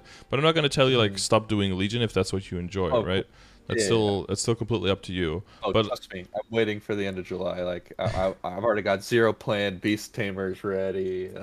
Okay, but yeah. So if you're spending time on the main, I would definitely say like just like the static income. So like the tour, the Ursus, like that's decently important, and then symbol daily is decently important, and then anything you do in the current event to get like those stones so that you can spend them in the shop for nodes. That's probably like right now what I think is the highest priority to do on your main character, and then you'll slowly be leveling through doing the dailies and through participating in the event. And you can also 2 birds 1 stone it, right? Like while you're doing your dailies, you're killing monsters near your level, you're getting the stones for the event, and then you can spend them in the shop and get nodes, get stronger that way, do your dailies faster, and it all like folds back into each other to improve your day-to-day. Like every single time it'll get a little bit better than the last day, Right? Because even at this point, and you've done the Reverse City storyline, right, to get the extra finishing journey. Yeah, so at this point you can get 22 a day from finishing journey. That includes the party quest as well, right? Yeah, the Urda Spectrum. You're not a fan? Oh god, that might be probably the one thing that prevents me from capping the dailies. That per quest. I watch you do it on stream. It takes you like 30 seconds to a minute and a half. I try and get in there myself, and I just feel like I know how to do it. It just feels so time consuming. The fucking pushing the balls and all. Yeah. It doesn't feel very fun. Sometimes what I do, I'll just like shout out in the map where I'm in is like, does anyone want to do Spectrum? Because if you're feeling a certain way, you're not the only person, right? There's a bunch of other people who are just in Vanishing Journey, like, oh fuck this, I don't want to. So if you get 2 or 3 people, it is a party quest. You can go up to 3 people in there. It does make it a whole lot more doable if you get 2 or 3 people in there. And there's no reduced rewards for doing it with other people either. No, nothing like that. Well. Yeah, so like shout out in the Twitch chat or just ask people in the map, because I imagine with Terra Burning there's a bunch of low level 200 or like low 200 level people right now who are all just like trying to find their footing in the area, and we're probably all not very much enjoying Urda Spectrum. So I would, Yeah. if you're playing during like more prime time when a lot of people are online, I imagine there's a bunch of people who'd be like, yeah, fuck it, let's do Spectrum together. And if you have someone to do it with together on the daily, that'll take some of the pressure and some of the like the bump in the road off as well of like having to surmount like dragging your ass into the Spectrum, because it is 6 symbols a day. It does add up over time as well, right? The way I always look at it, like if I do it for a month, that's 180 symbols. That's kind of how I look at it. Does add up. Sorry, I didn't mean to say that out loud. I've been taking mad notes. Oh yeah, I see. And and then for Choo Choo, I guess you have the 4. The Muto, I think. Yeah, the Hungry Muto. That one is also probably pretty tricky. I have not even attempted it yet. Yeah. Yeah, I have not even tried that. I don't even think I've done even a single set of like the quests, like the symbol kill this 100 times kind of thing. Or is there something comparable to? There's something like that for Choo Choo as well, right? Yeah, so there's like the kill quest that gives you up to 4 a day, so that's like much lower, but that can also go up to 8 once you have the Yam Yam pre-quest, but that's at 215. Right. And then Hungry Muto is where the main thing comes in. If you could do the hardest difficulty 3 times a day, that's 15 symbols from that. So 5 times every time, but you have to do it the hardest difficulty, and you have to do it within 5 minutes. And solo at 210 is also going to be very hard for that, because it has a decently high arcane power requirement in the map. And another proper party quest then, of course. Yeah, that one's more... You can definitely solo it after a while, but it's more of a proper party quest. So that would be another thing that you want to do together. So if you find some other level 210s who are like also not really into their dailies, like a group of 3 dudes, and you just... or girls, whatever. And you do like those things together, and maybe even the kill quest, you help each other out, go through the maps and stuff. You can... I mean... I find that to be a way more enjoyable way of doing it, even if maybe the experience isn't all there. At least you get your symbols, and because the arcane power is a huge stat boost in the beginning as well, right? Okay. Yeah, once you get to, because if you get to max your symbols, it's 13k stat from that. Yeah. Compared to your total now being 7, like that's kind of the order of magnitude of not only just the final damage, but the stat like itself. So the stat you get from these arcane pieces don't translate to the like percentage growth that you get correct, from like gear pieces. It's a final right? So it's a separate system final entirely. boost, yeah. Yeah, otherwise that would be cracked as hell, because you have 13 flat is still a tremendous amount of stat. Well, endgame you probably have about 700% stat, so if it would not be flat, then the symbols themselves alone would give you like 80k stat. Yeah. Okay, yeah. Would not really. Sorry, like the end game boss is like Black Mage who? Yeah. Not even melts. a challenge anymore. Yeah, no, not at all. I mean, people are duoing it and Reboot now, so they'd be soloing it very simple if that was a. Somebody in like TMS soloed Black Mage on like a Wind Archer or something. That was crazy. Yeah, that was like almost 2 years ago. They were able to do that over there. The TMS is basically just a legit private server. It's an entirely different game. Yeah. They've got this weird overall with like 200 weapon attack and 30 boss and 30 IED on it, and they've got you can use Maple points to safeguard all the way up to 25. So people are unironically walking around with 23 and 24 stat gear, and yeah, they've got 100. What is it, like 100% buff duration familiars and 80% final damage familiars? Oh yeah. I love looking at the the snail. The familiars are crazy. There's like a snail with like 80% final damage on it. It's like, what is this thing? Final damage familiars or something. That's crazy. Yeah, they've got a lot of other stuff going on. 15% IED familiar the other day, and I was like popping off. I was like, yeah, 15% in this stage of the game, that is really, really good. And for you, if you want to, get to the bossing more, that's going to be an important thing. So like unlocking at least the second badge, the second slot, right, and getting 15% IEDs. That's going to be your foundation for bossing, all the way until like 245, until you can go harder on in Moonbridge by getting more familiars. So for IED, that's going to be important.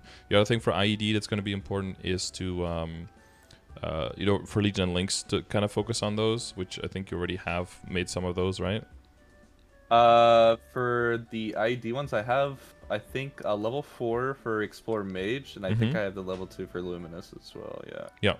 And then there's you have the Hoyoung, I think, as well, right?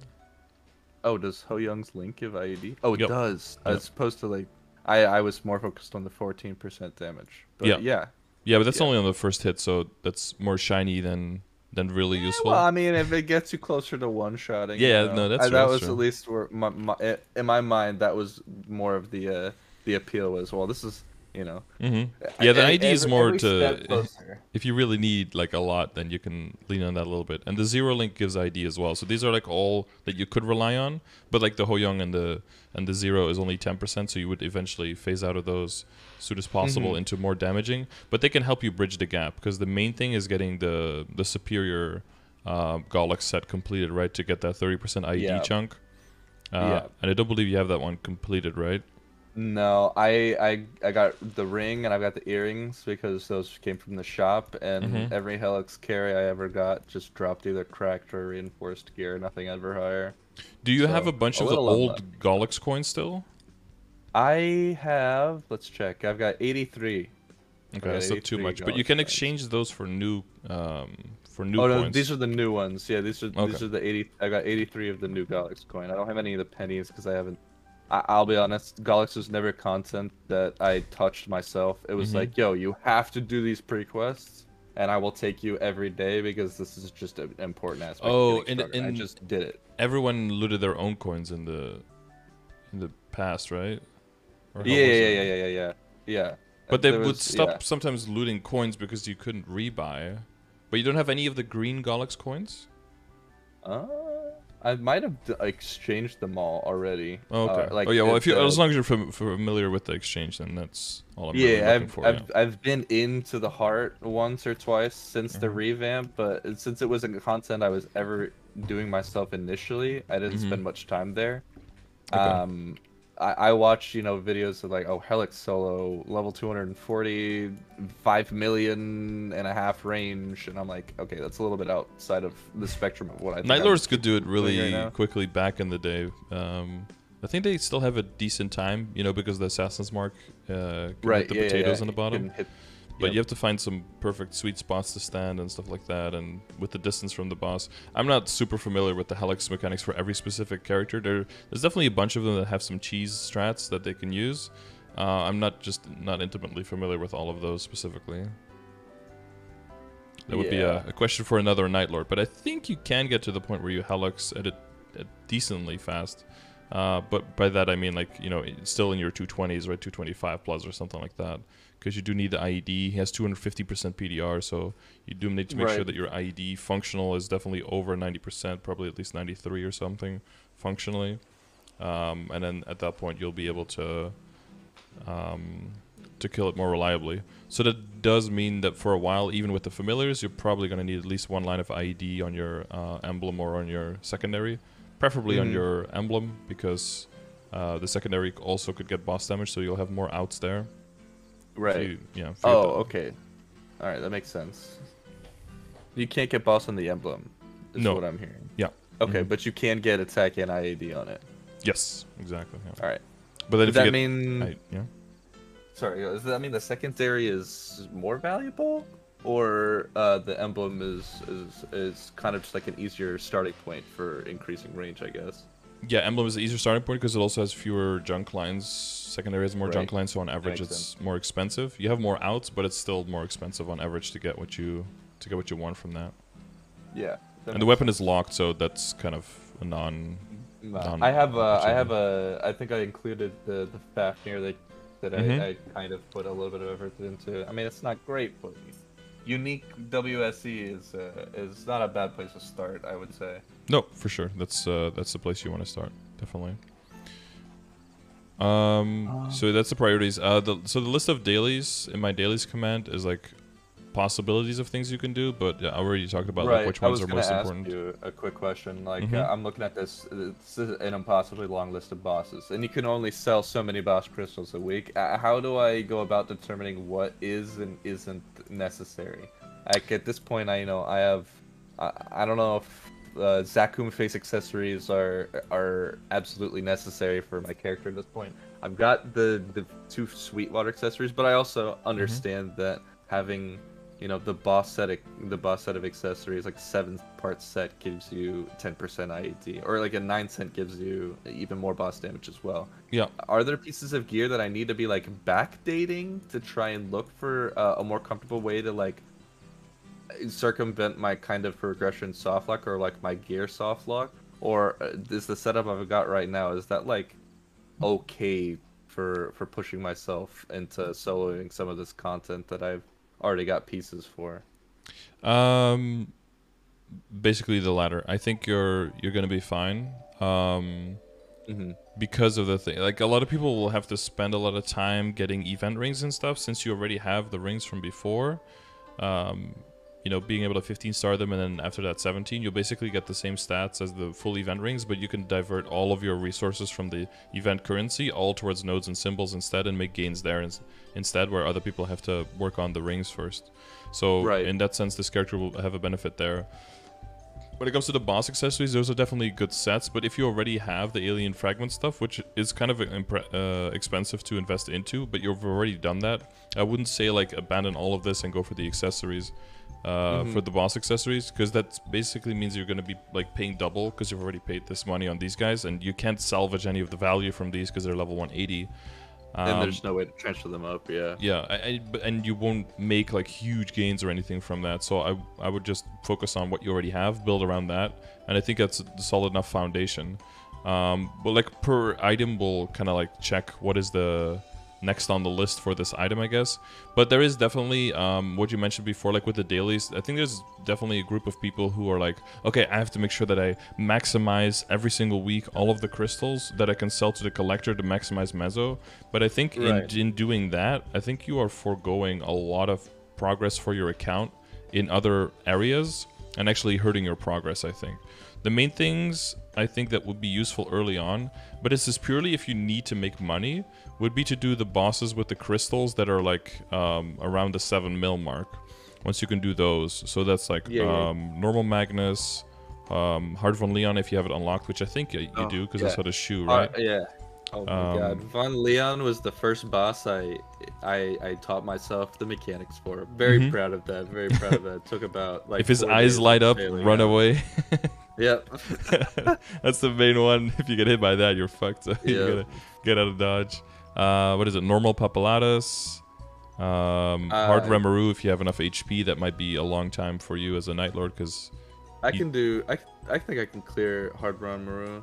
No problem. Okay. At least I can do it on the Shadower, and the Shadower is maybe like a little bit less, or like about half the range of this character. I understand that range isn't like a great determining factor for damage at this point, but I feel like I don't.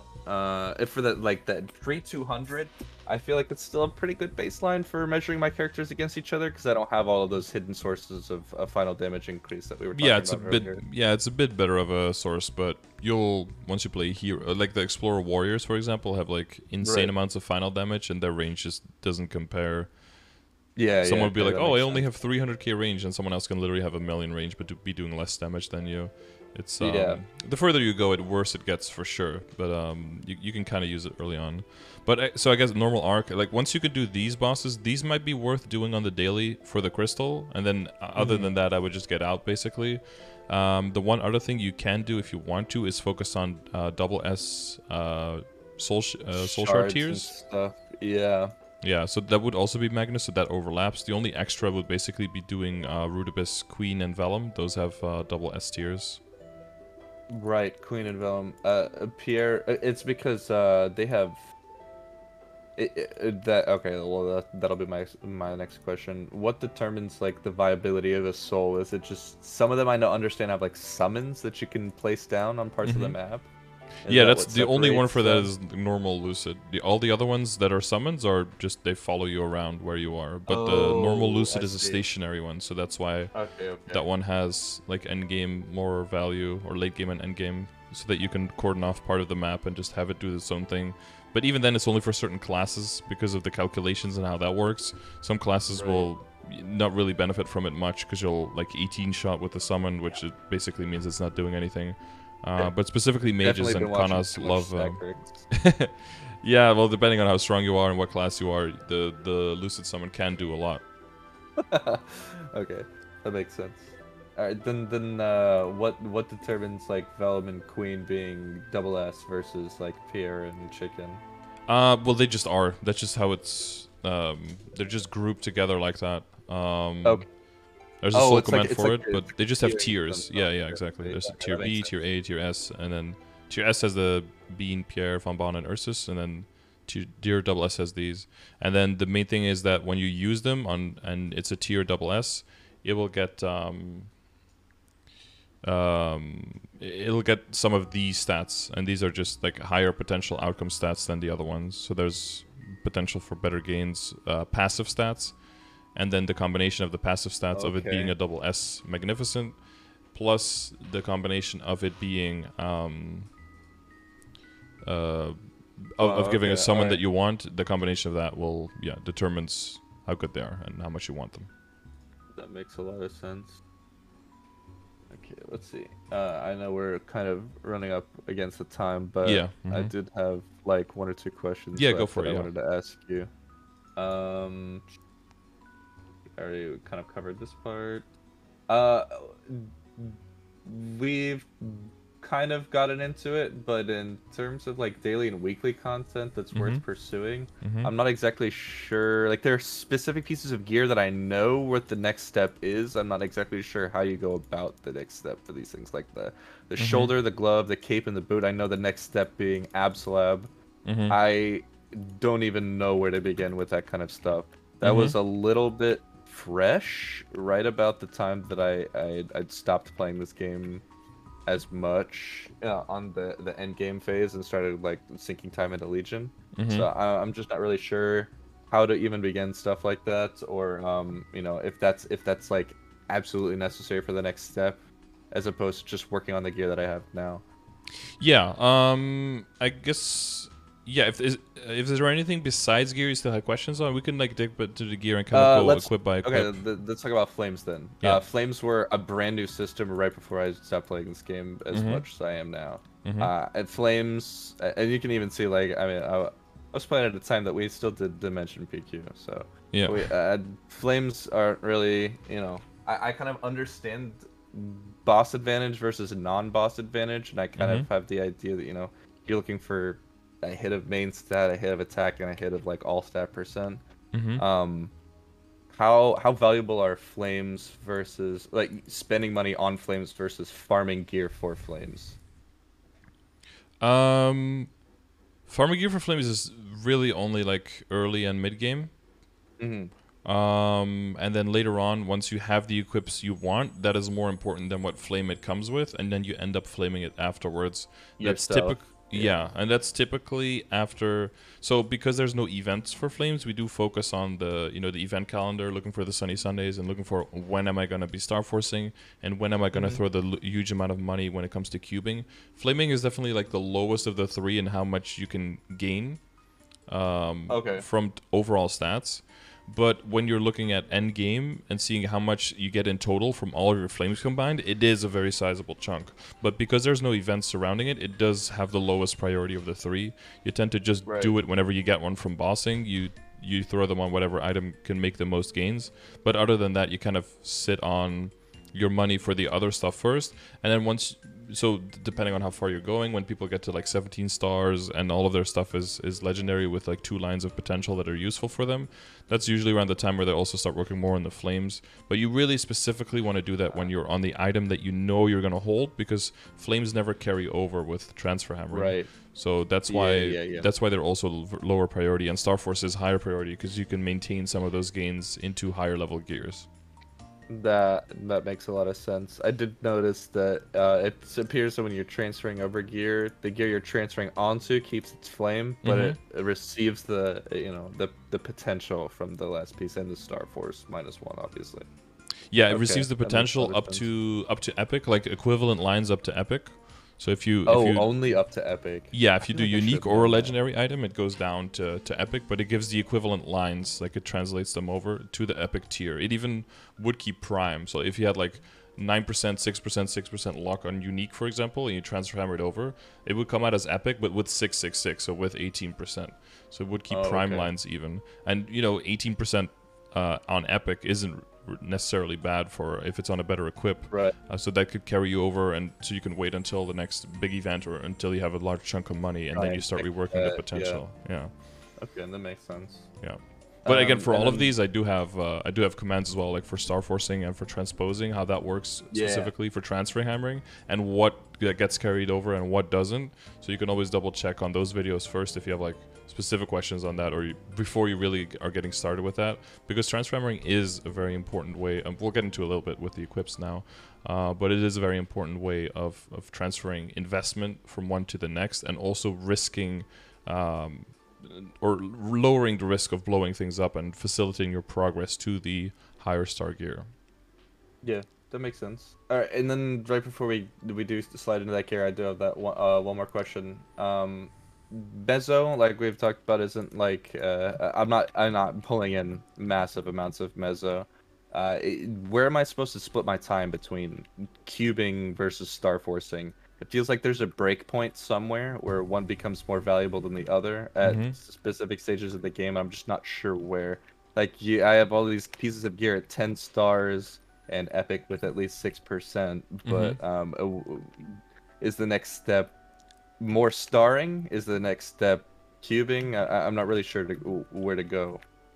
Yeah, so it's a combination of things, I guess. Well, so one of the indicators that you have is the progression grid. You can kind of see like the total amount of star force that you want to be aiming for and the total amount of stat you want to be aiming for. So if you're more off on stat than typically, and you are where you want to be on arcane power, because that's where a lot of stat comes from as well, then a lot of that stat difference can be explained by getting better potentials. If you're more off on the star force, then it just means that you want to be holding off for star force more. And like I said before as well, whichever event is coming around, that's going to shape as well where you spend your money. Because it's better to overspend a little bit and go higher on one source than the other because there's an event, because it'll still be more efficient in the long run. And then next time the other event comes around, you just balance it out with the other one. In general, that's going to get you further faster than by trying to adhere too closely to these numbers in fear of like completely messing up your balance. Because it's still just like a general guideline. It's not like like you have to have 10k stat here and you have to be 11 here. Because when I look at this now, I would say your potential is probably kind of outpacing your star force. I would say, yeah. So like the fact that there's a 30% coming up in like a little bit under 2 weeks, and you can save up for that and get a bunch of stuff to 15 there, that will definitely reset that balance, and that would make you be like right on pace. So I wouldn't worry about any of that. Okay. The one thing with the potential that you go harder on would be like your WSE first, because it gives you, it stays with you so much longer. It gives you so much more damage, so it's just much more efficient. And after WSE would be the accessories typically. You have a lower amount of junk lines, and they can get you the mesobtain and the drop rate. And if you're mainly relying on your income from trading on one character, which you probably mainly are, right, for this one. At this point, yeah. That will make it so that the amount of income you get just from doing your dailies and just from killing monsters, that income will skyrocket, and then that will allow you to feel the general progress still maintaining a certain pace without really going back. And mainly, and the other good thing is that you make that jump typically from like epic equips up to legendary, hopefully with a line of stat along with it. And that will also make you not go down in damage, because in epic you'll have 6 or 9% stat, and then in legendary you'll have the meso or the drop with 6 or 9% stat, so you don't really ever go down in kill speed, because that mentally that's always a little bit of a little bit thing to overcome. Which sounds a lot more manageable than having two entirely different sets of gear for training and farming. And then you get used to how strong you are with meso and drop and some damage and some luck on it, hopefully on the equips. You get used to that, but then you focus on empowering your nodes again and your arcane power again. These will always keep empowering your account, access to extra nodes, access to extra skills, and then you focus more for damage on the hybrid gear, like the gear that's always there, whether you're in damage or in drop.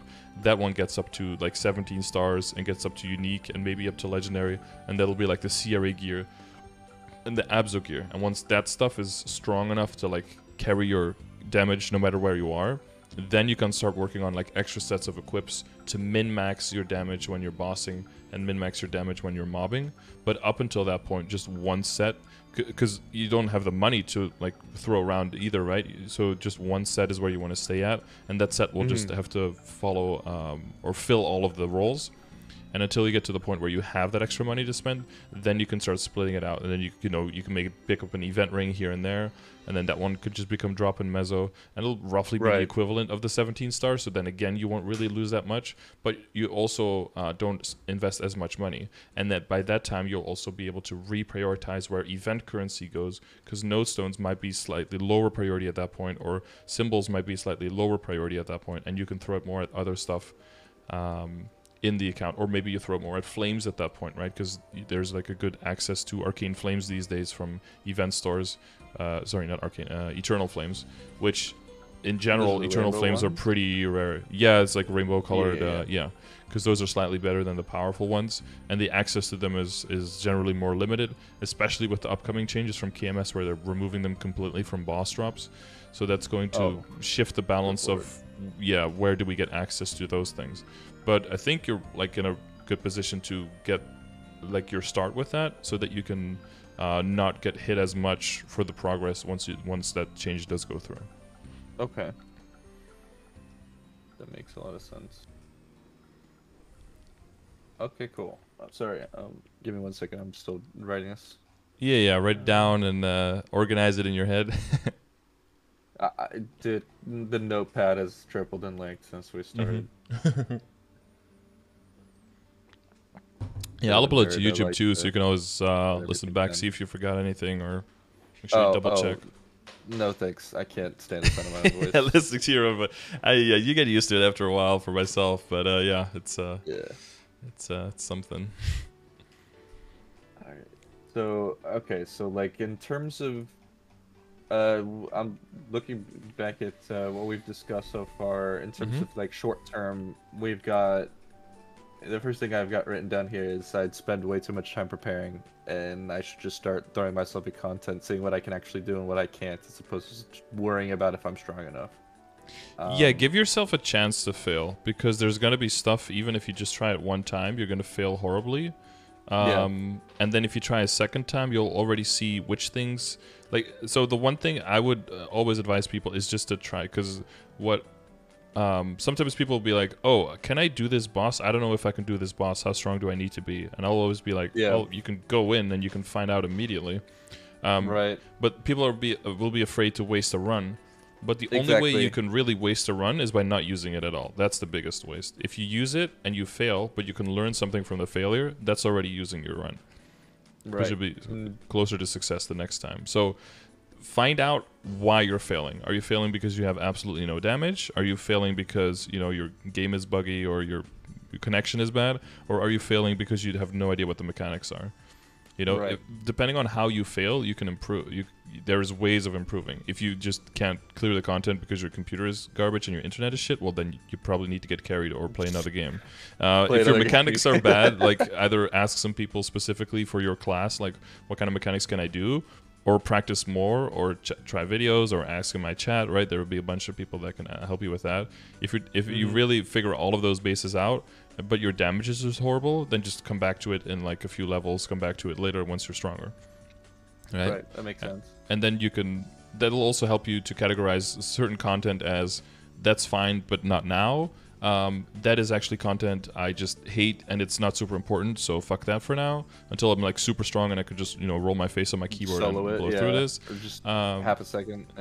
And this is content that is kind of important and is really challenging, and I want to get better at this. This is something I'm going to focus on this week to get better at, and that's going to be a higher priority for me until I get it down, because those kind of things are going to be very satisfying. Like, if you want to get 3-door done, or you just want to get Clown done, and he just keeps dunking on you, but you have the damage, and you just have to, just get better at it and practice more. These things can, I think, be really better motivators. And even if that means that your dailies suffer for like a few days or even a week, but you can, at the end of the week, you can crush Pierre and be like, I soloed it, like I killed it, or maybe you can't do it, but you decide to duo it with someone, and then that becomes the thing that you focus on.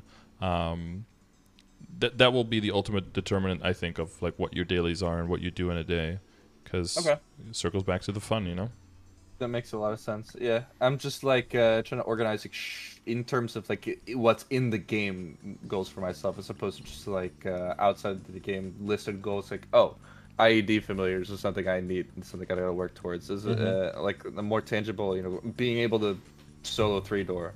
I'd probably be like the biggest step for me, I guess, is somebody who's been carried for everything. Like being able to finally do something for myself would be pretty nice. I think on the Phantom, I almost cheesed through Hard Hilla for the first time. Never run that boss before. You can iframe a lot of the caging and stuff. Oh, dude. I watched like 9 YouTube videos talking about cage every minute. I'm like, I don't even know what I'm looking for. But, yeah. Usually when you see the indicator, you're already too late as well. You're I don't even floating. think I died out of Hard Hill. I think I ran out of time. Nice. Or something. She pulled, life steals so much back. Yeah, exactly. Yeah, her mechanics are changing a bit with I think she's still keeping the cage, but like the lifesteal mechanic is gonna change a bit, and there's some changes coming to Hard Hilla. But yeah, the main thing is still like if you want to kill her as a Nightlord, it would be like as soon as you go into the map, you pop Hero's Will, because that makes you immune for 3 seconds and makes it so that you can't get caged. And then you would pop your bind, pop your burst, and just like melt her. And then if you can't melt her in that time, then just come back later.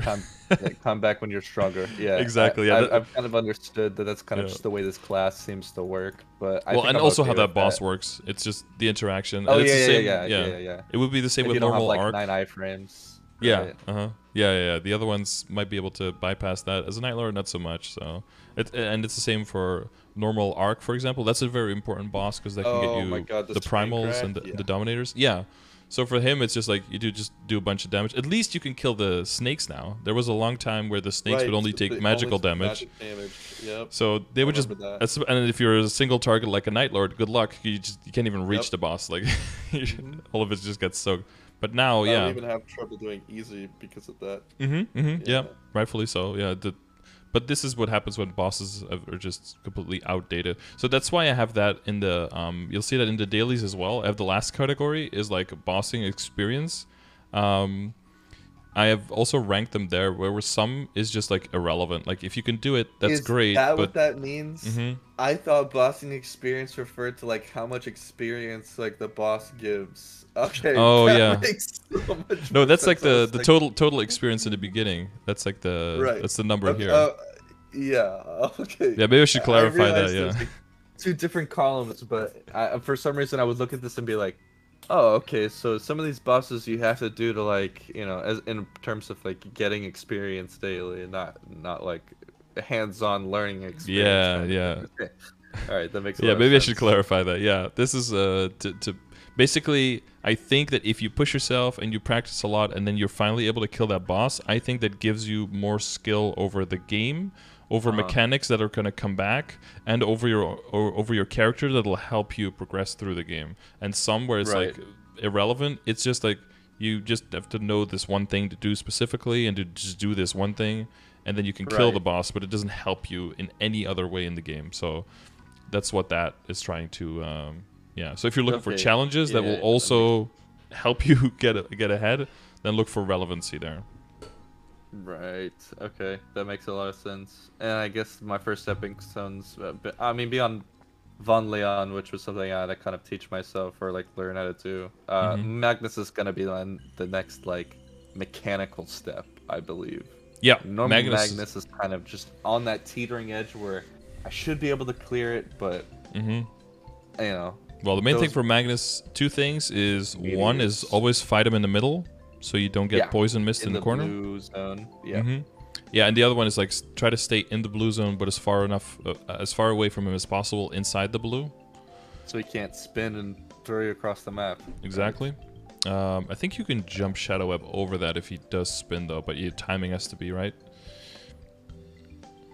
Like you can up jump over it. Yeah. Yep. Yeah. And I guess the third thing then is if you do die, make sure you die in the middle, and if you do die, just stay dead, and just wait out and wait for your cooldowns to come back. And everything. Yeah. Yeah. That's gonna be how you do HMAG as well. Is keeping your cool level head. Don't get triggered and respawn immediately. Right. Yeah. It's hard, but yeah, that's what you want to try to do. And I'm gonna kind of learn how to use Dark Sight. I understand Dark Sight is like one of the most ridiculously overpowered parts of playing Explorer Thief. I just don't know how to use it. It's always just been a skill to like hide on maps. Yeah, well, like you use it to try to find the high level people to stalk them in game. You ever did that? Try to find Fangblade trading at Skelegons and like run all the way up, die a few times on the way. I'm not strong enough to be on this map. Yeah, exactly. Classic. Yeah, it's old school. Yeah. Darkseid. So that would be specifically when you are when you're forced out of the blue near the end of the game, or when you're just walking to going towards him, popping Darkseid first and then walking towards him so that the meteors don't deal damage. And similar falling mechanic is very common in later bosses in the game, and all of these bosses that have like falling stuff like that will not deal damage in Darkseid. Stuff like that. Okay, Lotus, so yeah. I guess that was just kind of like pushing the limits of what can and can't Darkseid actually block. Because I know some boss attacks will just cut straight through it and take you out of it, and some mechanics will just go right through you. Or sometimes you die anyways, and you can't tell if you made a mistake or not. That's gonna happen as well, yeah. And with more practice, you'll learn to kind of process of elimination your way through which things are dangerous, which things are safe. Yeah. Okay. You love tilting in each mag and then entering 30 minutes later and one-shotting it? Oh, that definitely happens, yeah. Oh god, I wish. I mean, that'll be the dream. The one day I can be like, god damn, I'm just push the wrong button and I'll try again and just get it right, as opposed to just slamming my head into the wall over. Yeah, you'll like prep him a little bit, and then you just prep him a little bit, and then Shadow Walker bind, and then the other two, and then just and it'll just melt. Yeah, you'll get to that point, and then you just do all the other bosses that don't need a bind, because the bind is like a 6-minute cooldown, and then you come back to another boss that needs the bind, and then alternate that way. That'll just be how you do your dailies and your weeklies. Wait until your bind is back to do another Waiting boss. After the bind cooldown. Yeah, I kind of felt that on Phantom. Use Sacred Sanctity in one boss fight, and then just wait 10 minutes to try something else. Yeah. Hopefully, you get further into the boss fight, and eventually you don't need to rely on it as much anymore. But it's definitely get a jail free card. Yep. Oh, you asked about Abzo. So Abzo is 2-pronged. You need the I don't know what they're called exactly, like energy. I should have them. Oh, I should have them in my storage. What they're called, but so there's items that you get from monsters in the areas. So there's Dark World Tree and then Scrapyard, right? Those are the 2 areas. I know of the areas. I don't think I've done absolutely any content surrounding them. No, like, I know that you have to do like the blockbusters and stuff that take like 6 hours or something like that, and it's always been just like a key down NPC chat function, and then you gotta do like the Monster Park style map clear 9 million times. It's just been like the most off-putting thing ever. But if that's where my time needs to go for this next step, then well, not necessarily the next one, but it is one of the next ones. So I would say first it would be like getting in the swing of doing dailies, working on the nodes and symbols, and just starting to try to do more of the bosses around your level, but like slowly leveling up and getting through the Arcane River a little bit more. That'll probably be the first priority, and then and maybe some event stuff, if you have time for that. And then after that, once you start thinking about Abzo, so that's basically once so 30% off event, everything to 15. Once a bunch of the stuff starts going to 17, and again we'll talk about the equips in a little bit, then we'll look at like items that we can maybe transfer hammer over into the Abzo, so we can risk the booming on the Abzo, so we have an opportunity to get into Abzo gear without having to make a bunch of it. Because what you need to do is you need to do the weeklies in the specific areas and then combine them with the drops from the boss in that area, so either Lotus or Damien if it's Scrapyard or Dark World Tree, and then that will give you coins, and then with those coins you buy the Abzo items from their respective shops. That's how that whole system works. So respective weeklies and boss items combined to make coins. Yeah, so the Lotus weeklies will give you, in Scrapyard will give you these things, the Fusion Line Energy Core Grade A, and then if you kill Lotus you get the Extraordinary Energy Core Grade S, those will drop, and then you need 10 of the, no, 20? 20 of these, yeah, 20 of these from the weeklies and 1 of the boss drop to make 1 coin, and then the items cost 2 coins and the weapon costs 5. And because of how the items are distributed, typically you get the weapon and the shoulder from the Damien shop in Dark World 3, because that'll be 5 plus 2, so 7 in total. And then the other 3 pieces you get the shoe, the shoulder, and the shoe, the cape, and the gloves will be 2 each, so that'll be 6 total. And those you can all buy from the Lotus shop. So that you can't just get them all from the same shop. No, you have to do both. Yeah, yeah. Okay. And it's the same thing with Lotus and Will, but Lotus with droplets, kind of a similar fashion. Like you get the droplets, and then you combine the droplets with the drops from the bosses, make the get the coins, and then you buy the arcane in their respective area. Except these items can also drop from the monsters themselves, and you have the weeklies, but the droplets only drop from the monsters, and you don't have weeklies for them at all. And you need way more. Yeah, I've heard about the 240 droplet counts for a weapon. God. Not anymore. It's only 216 anymore now, because you only need 9 droplets for a coin instead of 10. So that already lowered it. But they did a lot. So they increased the drop rate for droplets. There are more areas that get droplets now, and they decreased the coin price for regular items. They decreased the amount of droplets per coin, and they added way more droplets to the shop. So the current shops have 100 droplets. No, I have 200, right? There's 2 shops with 100. 100 for Mezzos and 100 for the in the event shop. Yeah. And the upcoming event in KMS has a total of 900 droplets that you can purchase. So they are, and they increased the amount of bosses that drop arcane gear, and they increased the drop rate of arcane gear on all the bosses. All right. So arcane gear seems has like they're making that set a little bit more accessible. We have way more accessible, yeah. Like a year ago, I would have said like, don't ever even try to aim for arcane unless you're planning on spending 6 hours a day every single day. But now, at least going for the weapon or some stuff like that, it's way more of a reasonable goal.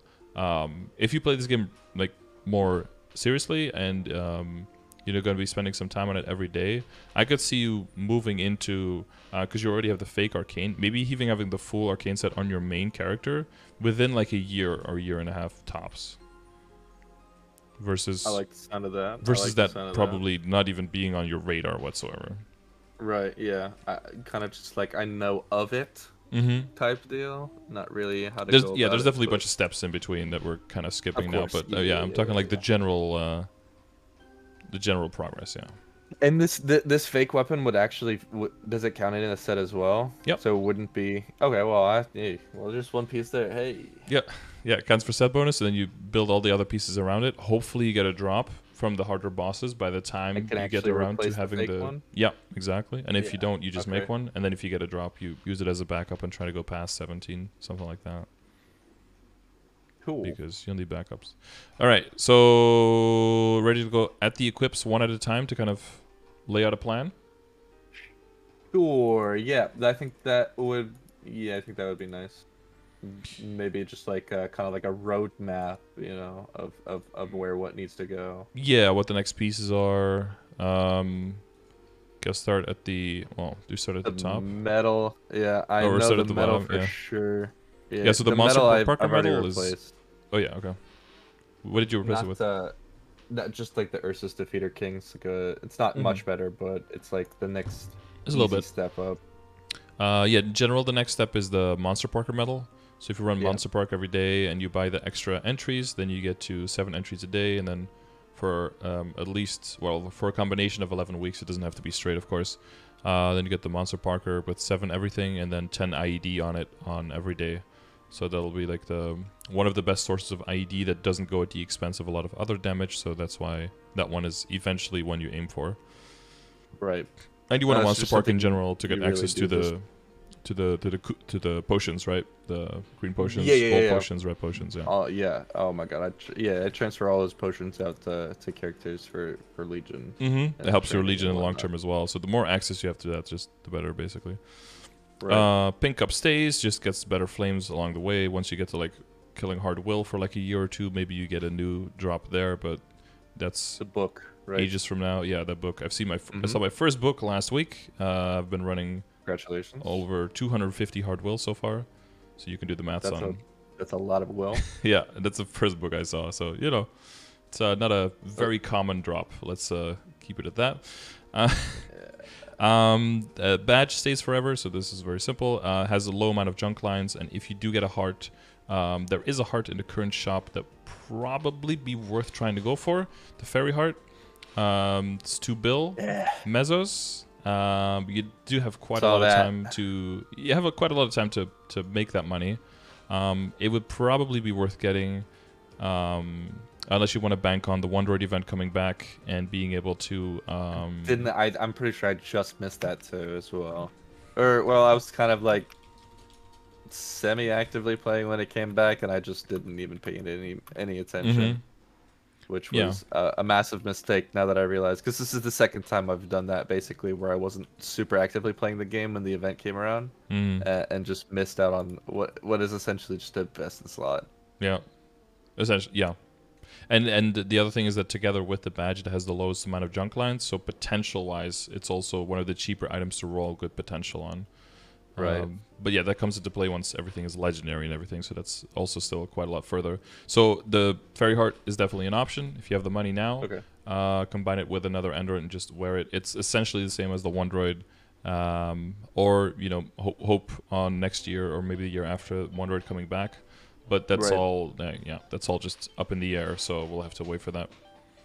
Just real quick, in terms of the heart, the heart doesn't actually apply any of its stats unless you have an android equipped alongside it? Yeah, correct, yeah.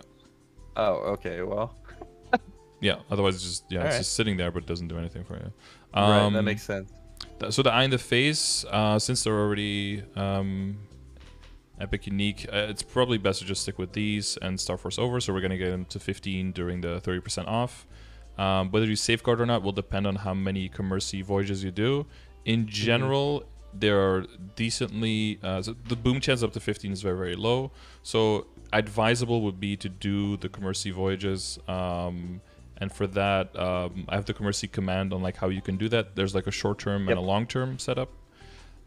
Commercy is one of the few things I did do myself. I did enjoy like kind of like, you know, portioning out what goes to what city or whatever. I made it more of a game than it actually was, but yeah, I understand the like core aspect of how to like farm in arrows and everything and how important that part is.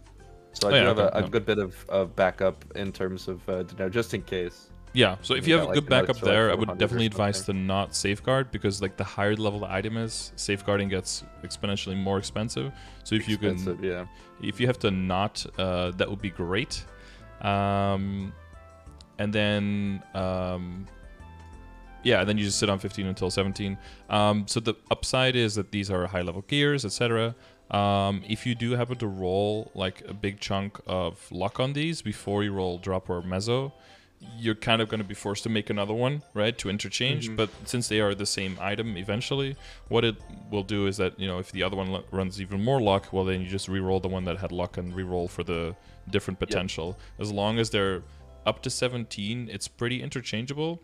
Like, ideally, you roll that before you get to 17, right? Because like 15 up to 17 is already pretty kind of expensive. Yeah. But you want to kind of avoid that you end up rolling like the perfect potential on a 22 star for drop, and then you're like, right? And then you have to redo all of that again. So what am I supposed to do with this? yeah, it's well, that's heartbreaking. Or you roll like drop and mezzo on the same one at level at like a 21 stars, and there's some bad decisions you have to make at that point because we don't have trade. So yeah, I can understand them. But yeah, as long as you keep doing those, you wouldn't have to safeguard. So that's kind of where those go as well. So that's all pretty straightforward for now. So for the rings, I guess those will be also on the way to all just getting up to 15 and then safeguarding up to 17. They'll be at the same point as all the event rings. So you can choose to get event rings if you make enough currency now. These are the strongest event rings that you can get. But then those would go into, you know, replacing these. Like, let's say you do end up getting these to Legendary, and they end up to try to get Mezzo and drop, but you end up rolling a bunch of luck, and you need another ring to take that space. An event ring will be ideal situation for that. You'd have one on the backup now, which is nice. Having one or two more could be necessary, but again, that's going to depend on how many of the stones you get, how many nodes you already buy, and then how many possible symbols on top of that you buy. So that's kind of up to you how you distribute those points, and that's going to partially depend on how the potential goes. But again, we're focusing on the Star Force first. We would focus on getting this to drop in Mezzo and to Legendary, just the same as the Eye in the Face, after the WSE is settled on 2 useful lines in Legendary. That'll be a higher priority. Okay. So for these accessories, it's a little bit of an awkward position, right? Because they're like the 180 alien fragments. In general, you'll just keep these. I wouldn't Starforce these up to 15 and then to 17 because it's just too expensive. Yeah, they're absolutely outrageous to try and fucking Starforce. Yeah, even it's 10. almost Arcane tier. So I would keep these just as they are. For the pendants, I would look for, try to look for an actual Dominator from Arc. Definitely try to get normal Arc. Yeah, try to get normal Arc into your rotation as soon as possible and to kill it on the daily. For Primals, for the long term, for the Meister rings, and for the Dominators in the short term. And there's also a small chance of wealth and experience acquisition potions and those kind of things. So there's very good value from Arc as a daily. In terms of the Dominator pendant, it's generally better to just look for the kill as opposed to like crafting them yourself. Yes, I'm assuming. Yeah. You want to keep the Primals for the Meister rings in the long term. Right. Almost never want to craft them. Yeah. That makes sense. I think I actually have 2 or 3 Primal Essence just from mining. So that's that's a plus. Yeah, that's another good way to get them. Yeah. And the other thing would be to like the Superior. We get 1 item at a time. So the solid. Eventually, we want to replace that with a Dominator, right? And that'll become like one of the drop rings. The other alien fragment, this one would just become a drop ring. The earring can become the drop earring, but it might be better to just focus on the Superior Golex earrings first. Get that one to 15, later to 17. Get that one to Legendary. If that one rolls drop or Mezzo, build your set around that and don't necessarily go for 2 earrings. Once you get to the point where you want to go full damage on the Superior and everything, then you can circle back to the alien fragment and tier that one up and make that one your drop rate ring, drop rate earring, or Mezzo. But at that time, you'll have the money to spend on that. And in the beginning, I would just focus on like 1 set of equips to rank up, right? The Reinforced is in a bit of a tricky position. I'd probably keep the alien fragment because of the set bonus, right?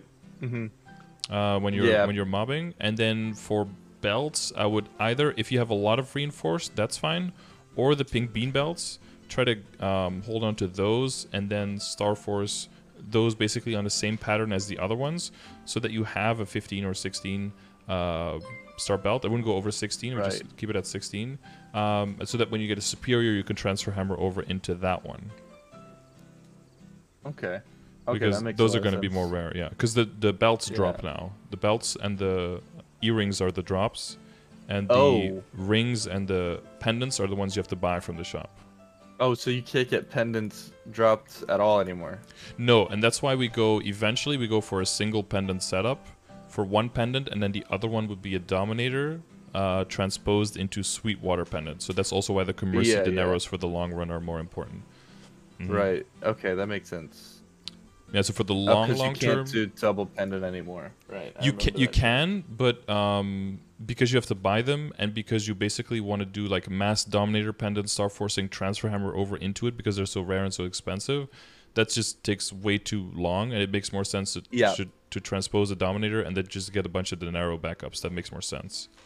And it's level 160, so it's higher tier, more stats. Yeah, it just better gains eventually, and it's an easier way to get to. Yeah.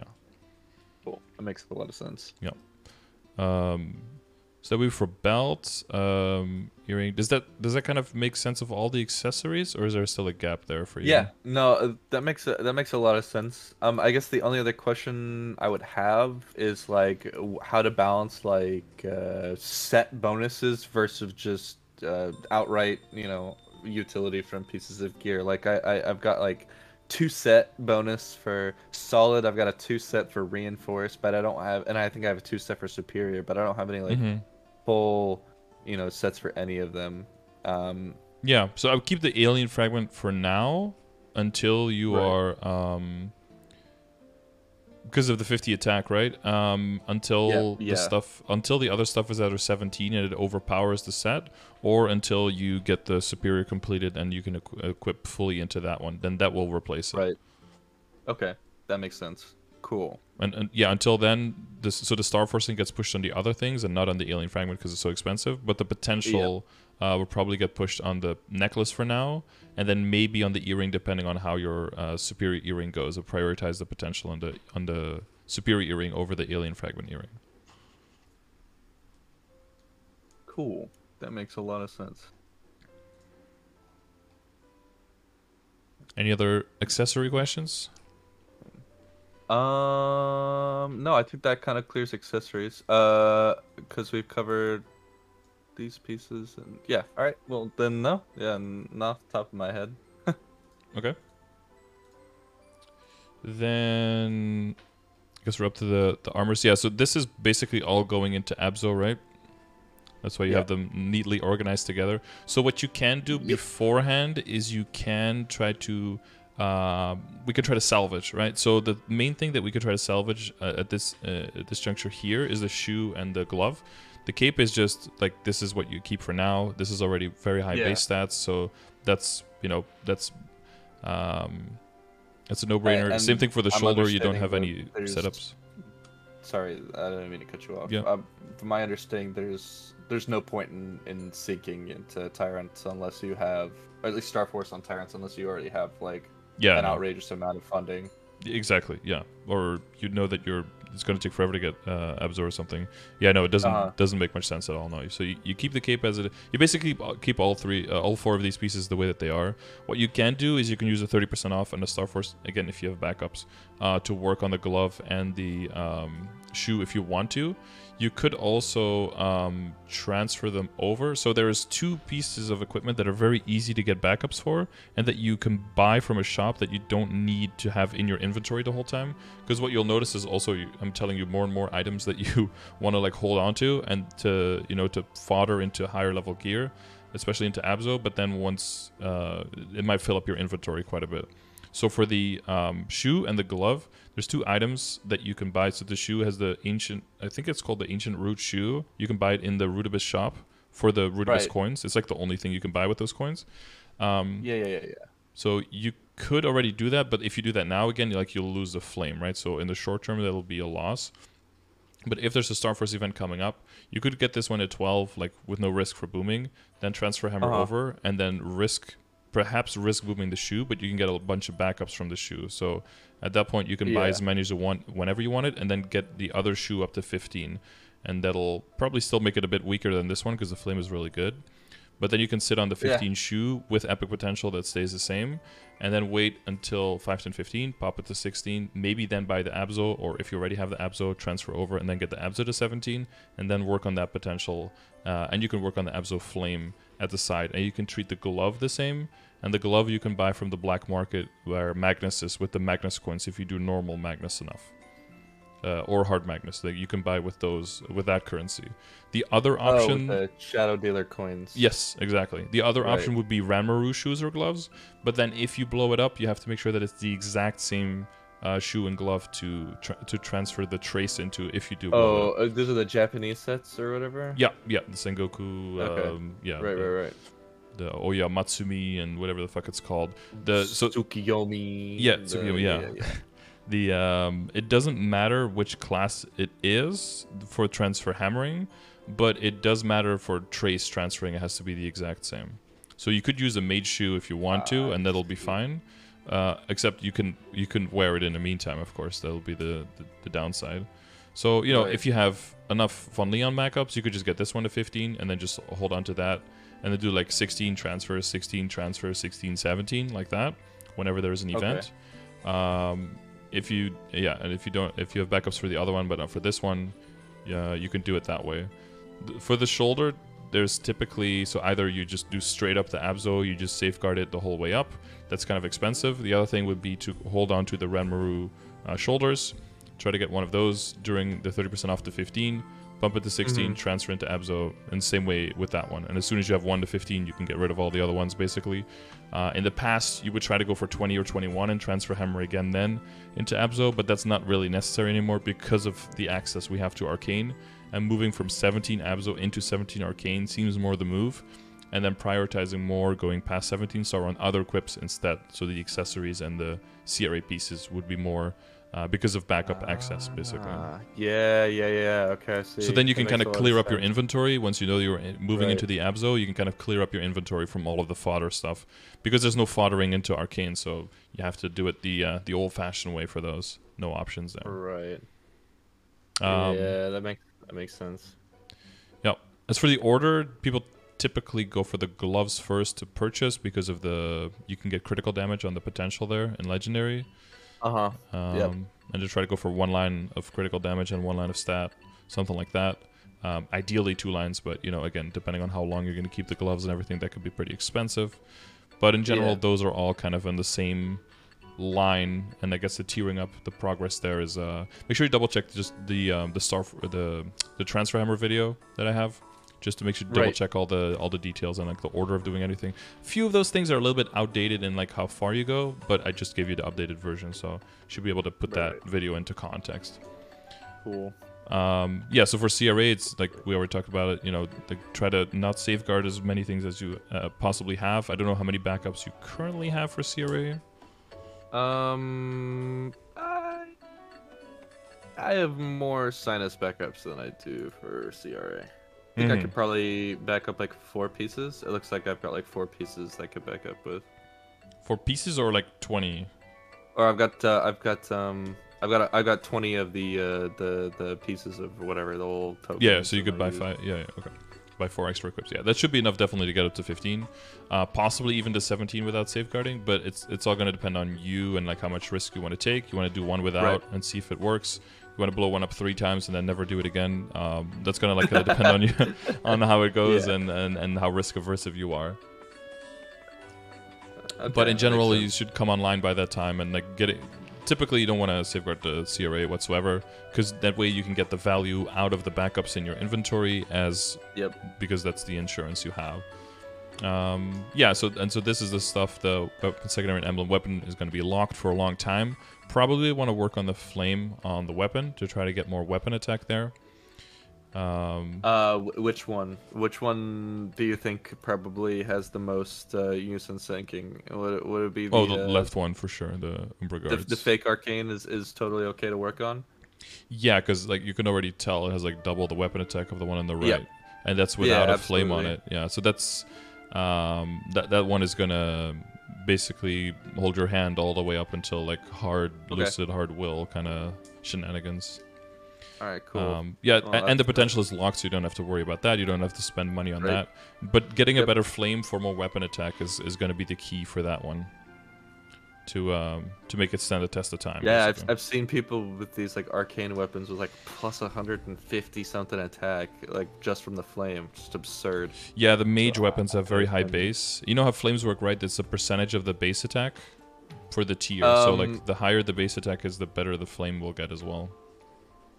Okay, so I didn't know that. I did understand that there was like a tiering for flames, and then like higher leveled items got different like ranges of values they could get, but I did not know that it had anything to do with the actual base attack of the item. Yeah, so that's why for the flames in the progression grid, that's why I have two rows there. One for the flame score, because you can basically just, the sources are limited with what gives damage, and you can just redirect them all to one score.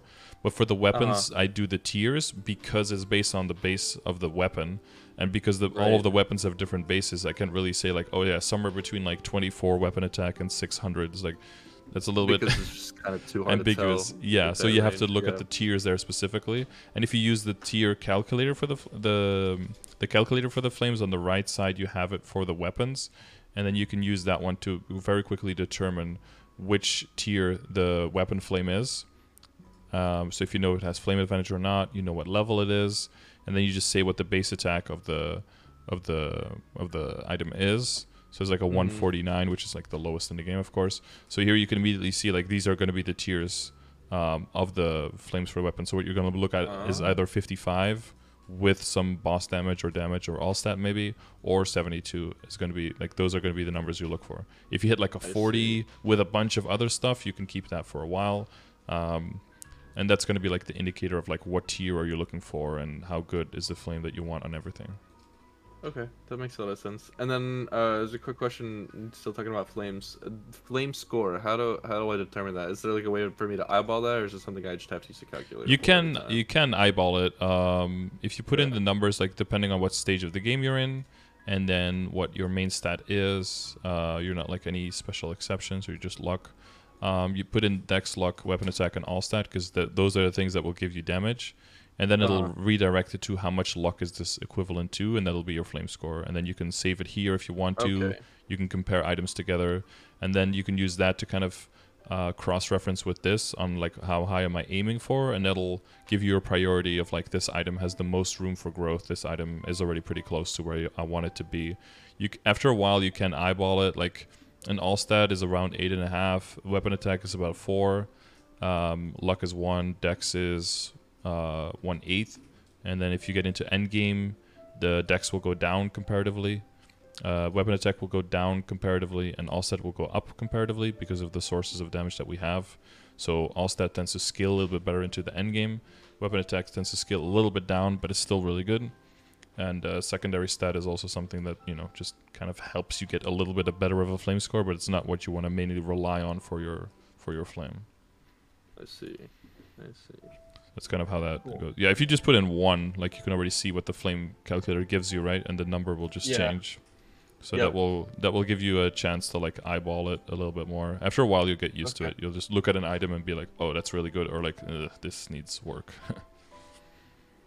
Yeah. Okay, so I see. All right. So the flame score is just like a composite number that kind of determines how much value you're getting from the actual flame in total. All right, that makes a lot of sense. Yeah, it's also mainly to future-proof it. That's the main goal with it, so that you don't have to constantly redo your flames. Because it is possible that an item that has a higher flame score gives you less range. But eventually, and we're talking again about like the balance between everything and spending your money over all of the ways of upgrading.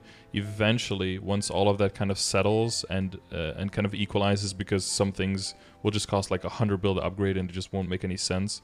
At a certain point, things will get so close together that it'll make more sense that you that's the situation the flame is preparing you for. Even if it is a bit tumultuous on the way there, eventually you'll be future-proofed with it. That makes a lot of sense. Cool. I'm gonna steal that link. Yeah, so the exclamation mark ID is probably important. That one has also a list of like all of the sources, so you can kind of go look, and you can do the calculations for yourself. And again, that's the number you can cross-reference with the progression numbers to see if you're on track or not. And then the flames one, of course, is important. That one has all of the stuff, like again, a full explanation of how flames work, the calculator for the cost and for the score. And then the dailies, I guess, has that list of all of the memes.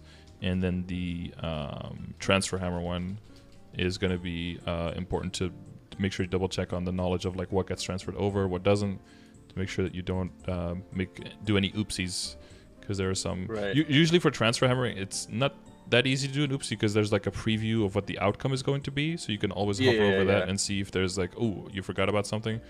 But when it comes to transposing and stuff, you have to be pretty careful. I fucked up myself already once.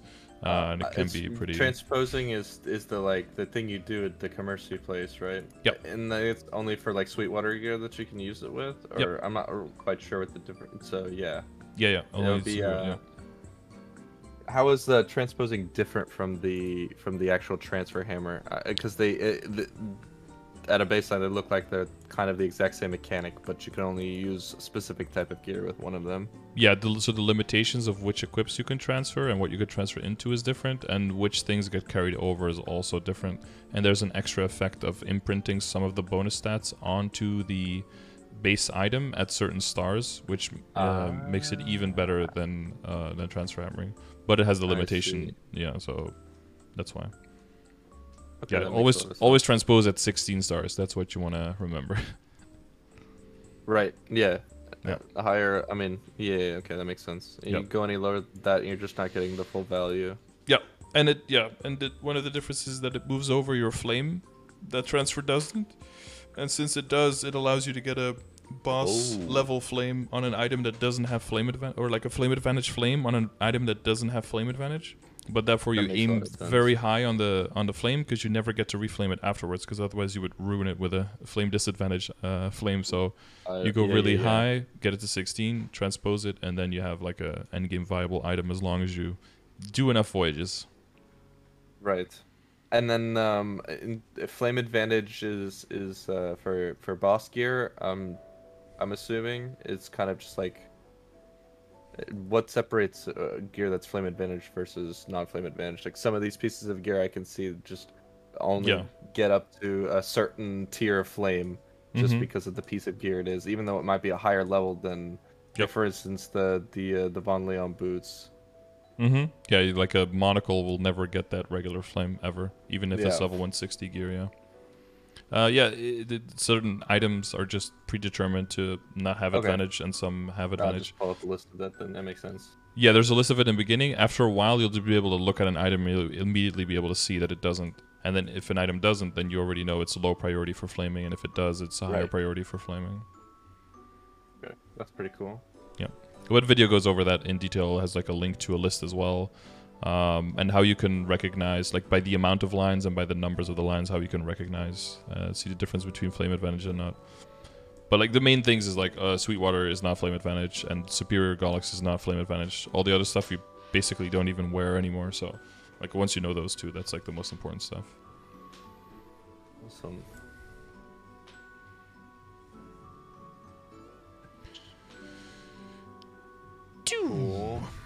Cool. Oh my god, I just realized what time it was. Yep. I just checked as well. So sorry. I did not realize I had run so See how far quickly over that time. happens, right? It really doesn't feel like we've been here for 2 hours, but I guess we have. I'm so sorry. Oh man. Okay, so I've got, a pretty clear list of steps as to what I need to actually start doing to improve, and what kind of things, I need to work on, both mentally and outside of that. It's just kind of things, just do it. It seems to be, for the most part, seems like to be the recurring theme through all of my notes here. It's just kind of like, try it. Worst case scenario is you try again the next day. And, that can be frustrating, but that's part of the mental aspect for MapleStory, right? Yeah, but if something is too frustrating, I would just really check if is it really necessary, and then maybe just drop it if it isn't. If something is super necessary and frustrating, find some other people in the same situation and either do it together or find another Nightlord and be like, just talk to a random level 240 Nightlord you see and be like, hey, how did you do this thing? What do I do? People are typically more than willing to share. If they said I just got carried, then it'd be like, okay, I'll look for someone else. But or you can always ask in my chat. Like I try to stream a lot, so there's a bunch of people. There's always at least one Nightlord who's in, or someone who played a Nightlord who could be like, oh, you can try this or you can try this, and then maybe that doesn't quite do it for you, but that gives you an idea for something else or sets you on your way. Yeah. Well, Okay, someone cool. just paid for the extra overtime we did on the on the session, so don't feel bad about anything, I guess. I just gave 10,000 bits. I think that's $100. Jesus Christ. Like I gave 100 yesterday as well. What the fuck? We got a new Oiler in chat, boys. All That's bow crazy. down to our Oilers astronauts. Wow. Alright, well, I mean, I guess I don't feel quite as bad. Yeah. Guess I went picking up the difference, yeah. Thank you, sir. Yeah, no problem. Yeah, I think we probably still forgot a whole bunch of stuff, but if there's any hole that still needs to be plugged in, ask in the chat. If I don't get to you, Worst case scenario, I come back with you, in some period of time after I've, applied some of what we've learned here, and maybe we do another session with a little bit more focused. Yeah, because that's another thing. In the beginning, there's just so much to cover, Exactly. And then once you find your footing, in the next month or so, if you have any questions, they'll be way more poignant and way more exact, and we'll be able to tie it back to this one, and it'll make sense a lot faster. Yeah. Okay, cool. And I guess if I had to sneak in one very last question, how important is joining a guild? I see a lot of people recruiting for guilds all the time, and I see that there's a good element of bonus stats you get from just being in a guild. How important is that? Yeah, in the earlier stages of the game. Until the last reworks, I would have said it was pretty much optional and almost only for for the social aspect. But with the addition of guild skills and the access to guild skills now, I would say, again, it's not important, but if you do it, it makes your progress a whole lot faster.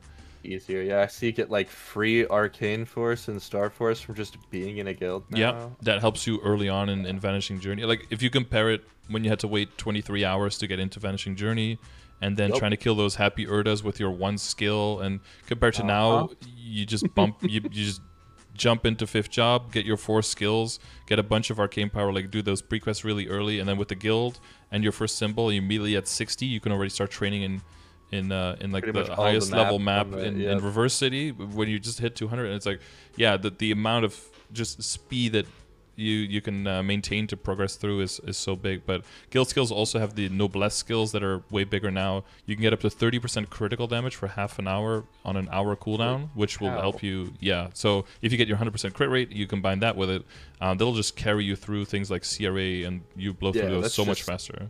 So much free damage. Yep. Yeah, okay.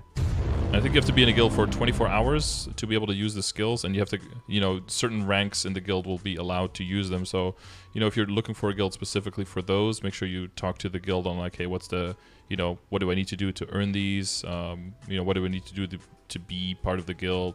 Guilds will have, very specific rules. So either through Smegaphones or through subreddit, I think sometimes people recruit there, and or just ask a random person and be like, yo, is your guild recruiting? And I think guilds can also write messages now if you go over through the search, people can write like a little bit of introduction of what their what their guild is about. Recruitment gauge, So you can see how strict certain guilds are, or how I see a lot of active it. It's like 215 plus mains, 220 Mains plus only, mains, yeah. 230 plus mains, and I'm like, yeah, I mean, I've got almost 6k, 5k Legion, and my strongest character is still level 210. So I feel like I'm just outside of that.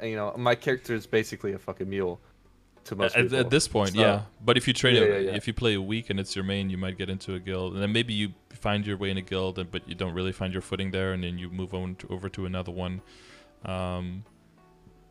It's just about what you're looking for, and sometimes you just have to switch guilds because guilds move in a different direction, and they're like, you can't be AFK for like more than 2 weeks, and you're like, well, I can't play in the next month, and then right, yeah, and people will just kick you for inactivity, not enough contribution.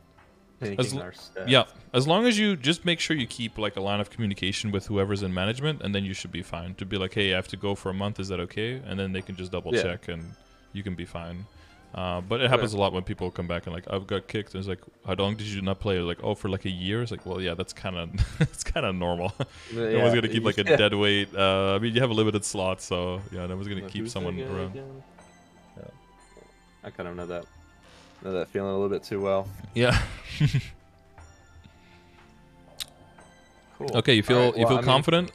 Yeah, I mean that sums out a bunch of like the questions I had for it. So I mean, this was already immensely helpful, and like you said, you're gonna post this on YouTube later, so I gotta just keep coming back to it just in case there's things that I did miss.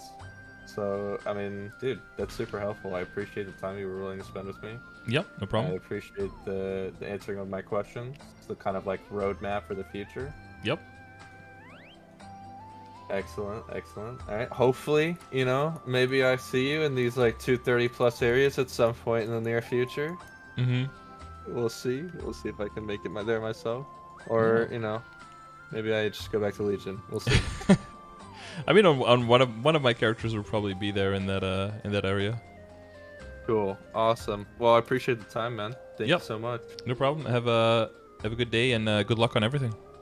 Yeah, you too. Have all right. fun with your stream. Thanks. Thank you. Chat. All right. See ya. Care. Bye. Cool. Long session, but good, I think. A lot of the game can pass you by when you're occupying yourself with one or two things in the game and playing kind of casually. A lot of stuff can pile up. A lot of gaps in the knowledge can occur. But I will implore all of you, for sessions like these, if you want to get more efficiency out of the sessions, because there was a lot of things we have to kind of like talk around and get to being an issue later on. Try to make sure you look at my commands and try to make sure you look at the YouTube videos that I do have on guides. So just for you, so you can ask more specific questions, so I can delve deeper into it specifically, and just make it worth more of your time. Because I don't mind going over time, but I do kind of mind, right? Like I do end up doing it every time, but I kind of shouldn't.